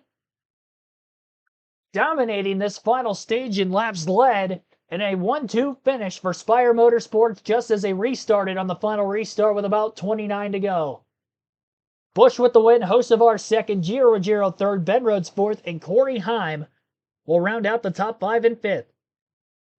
6th for Chandler Smith, 7th was Jake Garcia, John Hunter Nemechek 8th, Ricky Stenhouse Jr. 9th, Justin Haley rounds out the top 10. Ty Dillon in 11th, Adam Andretti in 12th. Great comeback for him after being so loose early in the going. Daniel Dye finishes 13th, Tyler Ankrum 14th, 15th for Andres Perez, Brendan Queen 16th, 17th, Tyler Wright.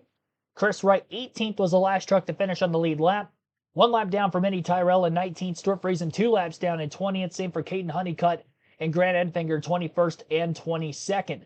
Clayton Green also 2 laps down in 23rd, and Josh Reum 24th, 25th Frankie Muniz 5 laps down to Spencer Boyd in 26th, Lane Riggs 27th, 6 laps down, also 6 laps down in 28th and 29th, Ty Majeski and Tyler Tomasi.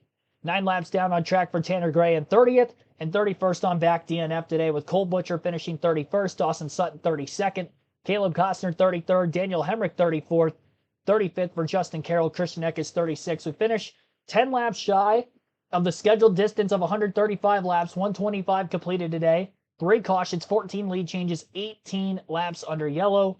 Only 1 for incident, and that was in the final stage. 1 hour, 28 minutes, and 8 seconds total time on the race. And here's a word from your race winner, Kyle Busch. What a show these drivers put on. How fun is these two together? That's awesome. Well, the goal, the dream for Kyle Busch is to see his son race in the Truck Series and race alongside him. The Busch guys, that is the future right there. Another bow from Kyle Busch. What a day. I think you should let Brexit drive the truck back to victory lane. That's what I was thinking. I mean, he can do it. He might not be able to reach the pedals. That would be a problem. 12 years old. He races the big full body cars. He'd be fine. He's a wheel man. Josh Sims is with our winner. Grant his hat. Well, Kyle, 3 truck wins in a row here in Atlanta. That's your 9th victory here. What is it like to celebrate this and have Rexon out here celebrating too? Finally, I win one that he's here. So, yeah, this is cool, but huge help from behind, you know. Carson Hocevar was a great teammate today. Early on in the race, I was like, wait a second. Okay, same old Carson. But as we got towards the end, we started working together and we started being able to maneuver our way through. The end of the second stage there, I was behind him, pushing him. We were able to ratchet forward. And then there at the end, he was my wingman. So if he gives me a hat, I might wear a hat. But thanks to HendrickCars.com. Appreciate you guys. Thanks to Spire Motorsports. Thanks to Gamebridge. Everybody that's Brian Patty, all these guys. Rexon, Mama's here, Lennox is here. So great to have the family here to win one and celebrate Victory Lane. Yeah, and bring me back through those final laps because you got Ricky Stenhouse Jr. charging at you. You got Ben Rhodes back in the fray charging at you. Where you talk about the teammate with Carson helping you out. Bring me through all that. I mean, there's just so much going on, right? And you're just trying to protect your lane and you're trying to get the slingshot when you need the slingshot to get back to the front. Those guys were trying to use that on us, so we were having to defend that. And if Carson would have pulled out of line once or twice, you know, it would have been a whole hell of a lot bigger mess than what it was. He kept it pretty calm because we had a wingman. You got to have a teammate in this sort of thing. And until it gets really, really spread out, you know, 50-lap run or whatever, you don't get a chance to have separation. So you're going to have to race it out in a group. Kyle Busch, 3 in a row here at Atlanta. Congratulations to Kyle Busch winning the Craftsman truck race at the Atlanta, formerly known as Atlanta Motor Speedway, now here at Echo Park Speedway. We're going to be live at the top of the following hour, 5 p.m. Eastern, for the O'Reilly Auto Parts Series race, followed by the Cup race tomorrow afternoon at 2:30 p.m. Eastern if you are tuning in here late. 2 more streams to go this weekend, 1 more still today. Margin of victory about 1/10 of a second there, and again, congratulations to Kyle Busch, winning at Atlanta 3 years in a row in the spring date. We'll see what will come up for the next 2 races over the course of the weekend. I'll see you guys in a little bit. Again, 5 p.m. Eastern, we'll be live for the O'Reilly Auto Parts race at Atlanta, and Cup racing tomorrow again at 2:30 p.m. Eastern as well. See you next time, everybody, and have a good one.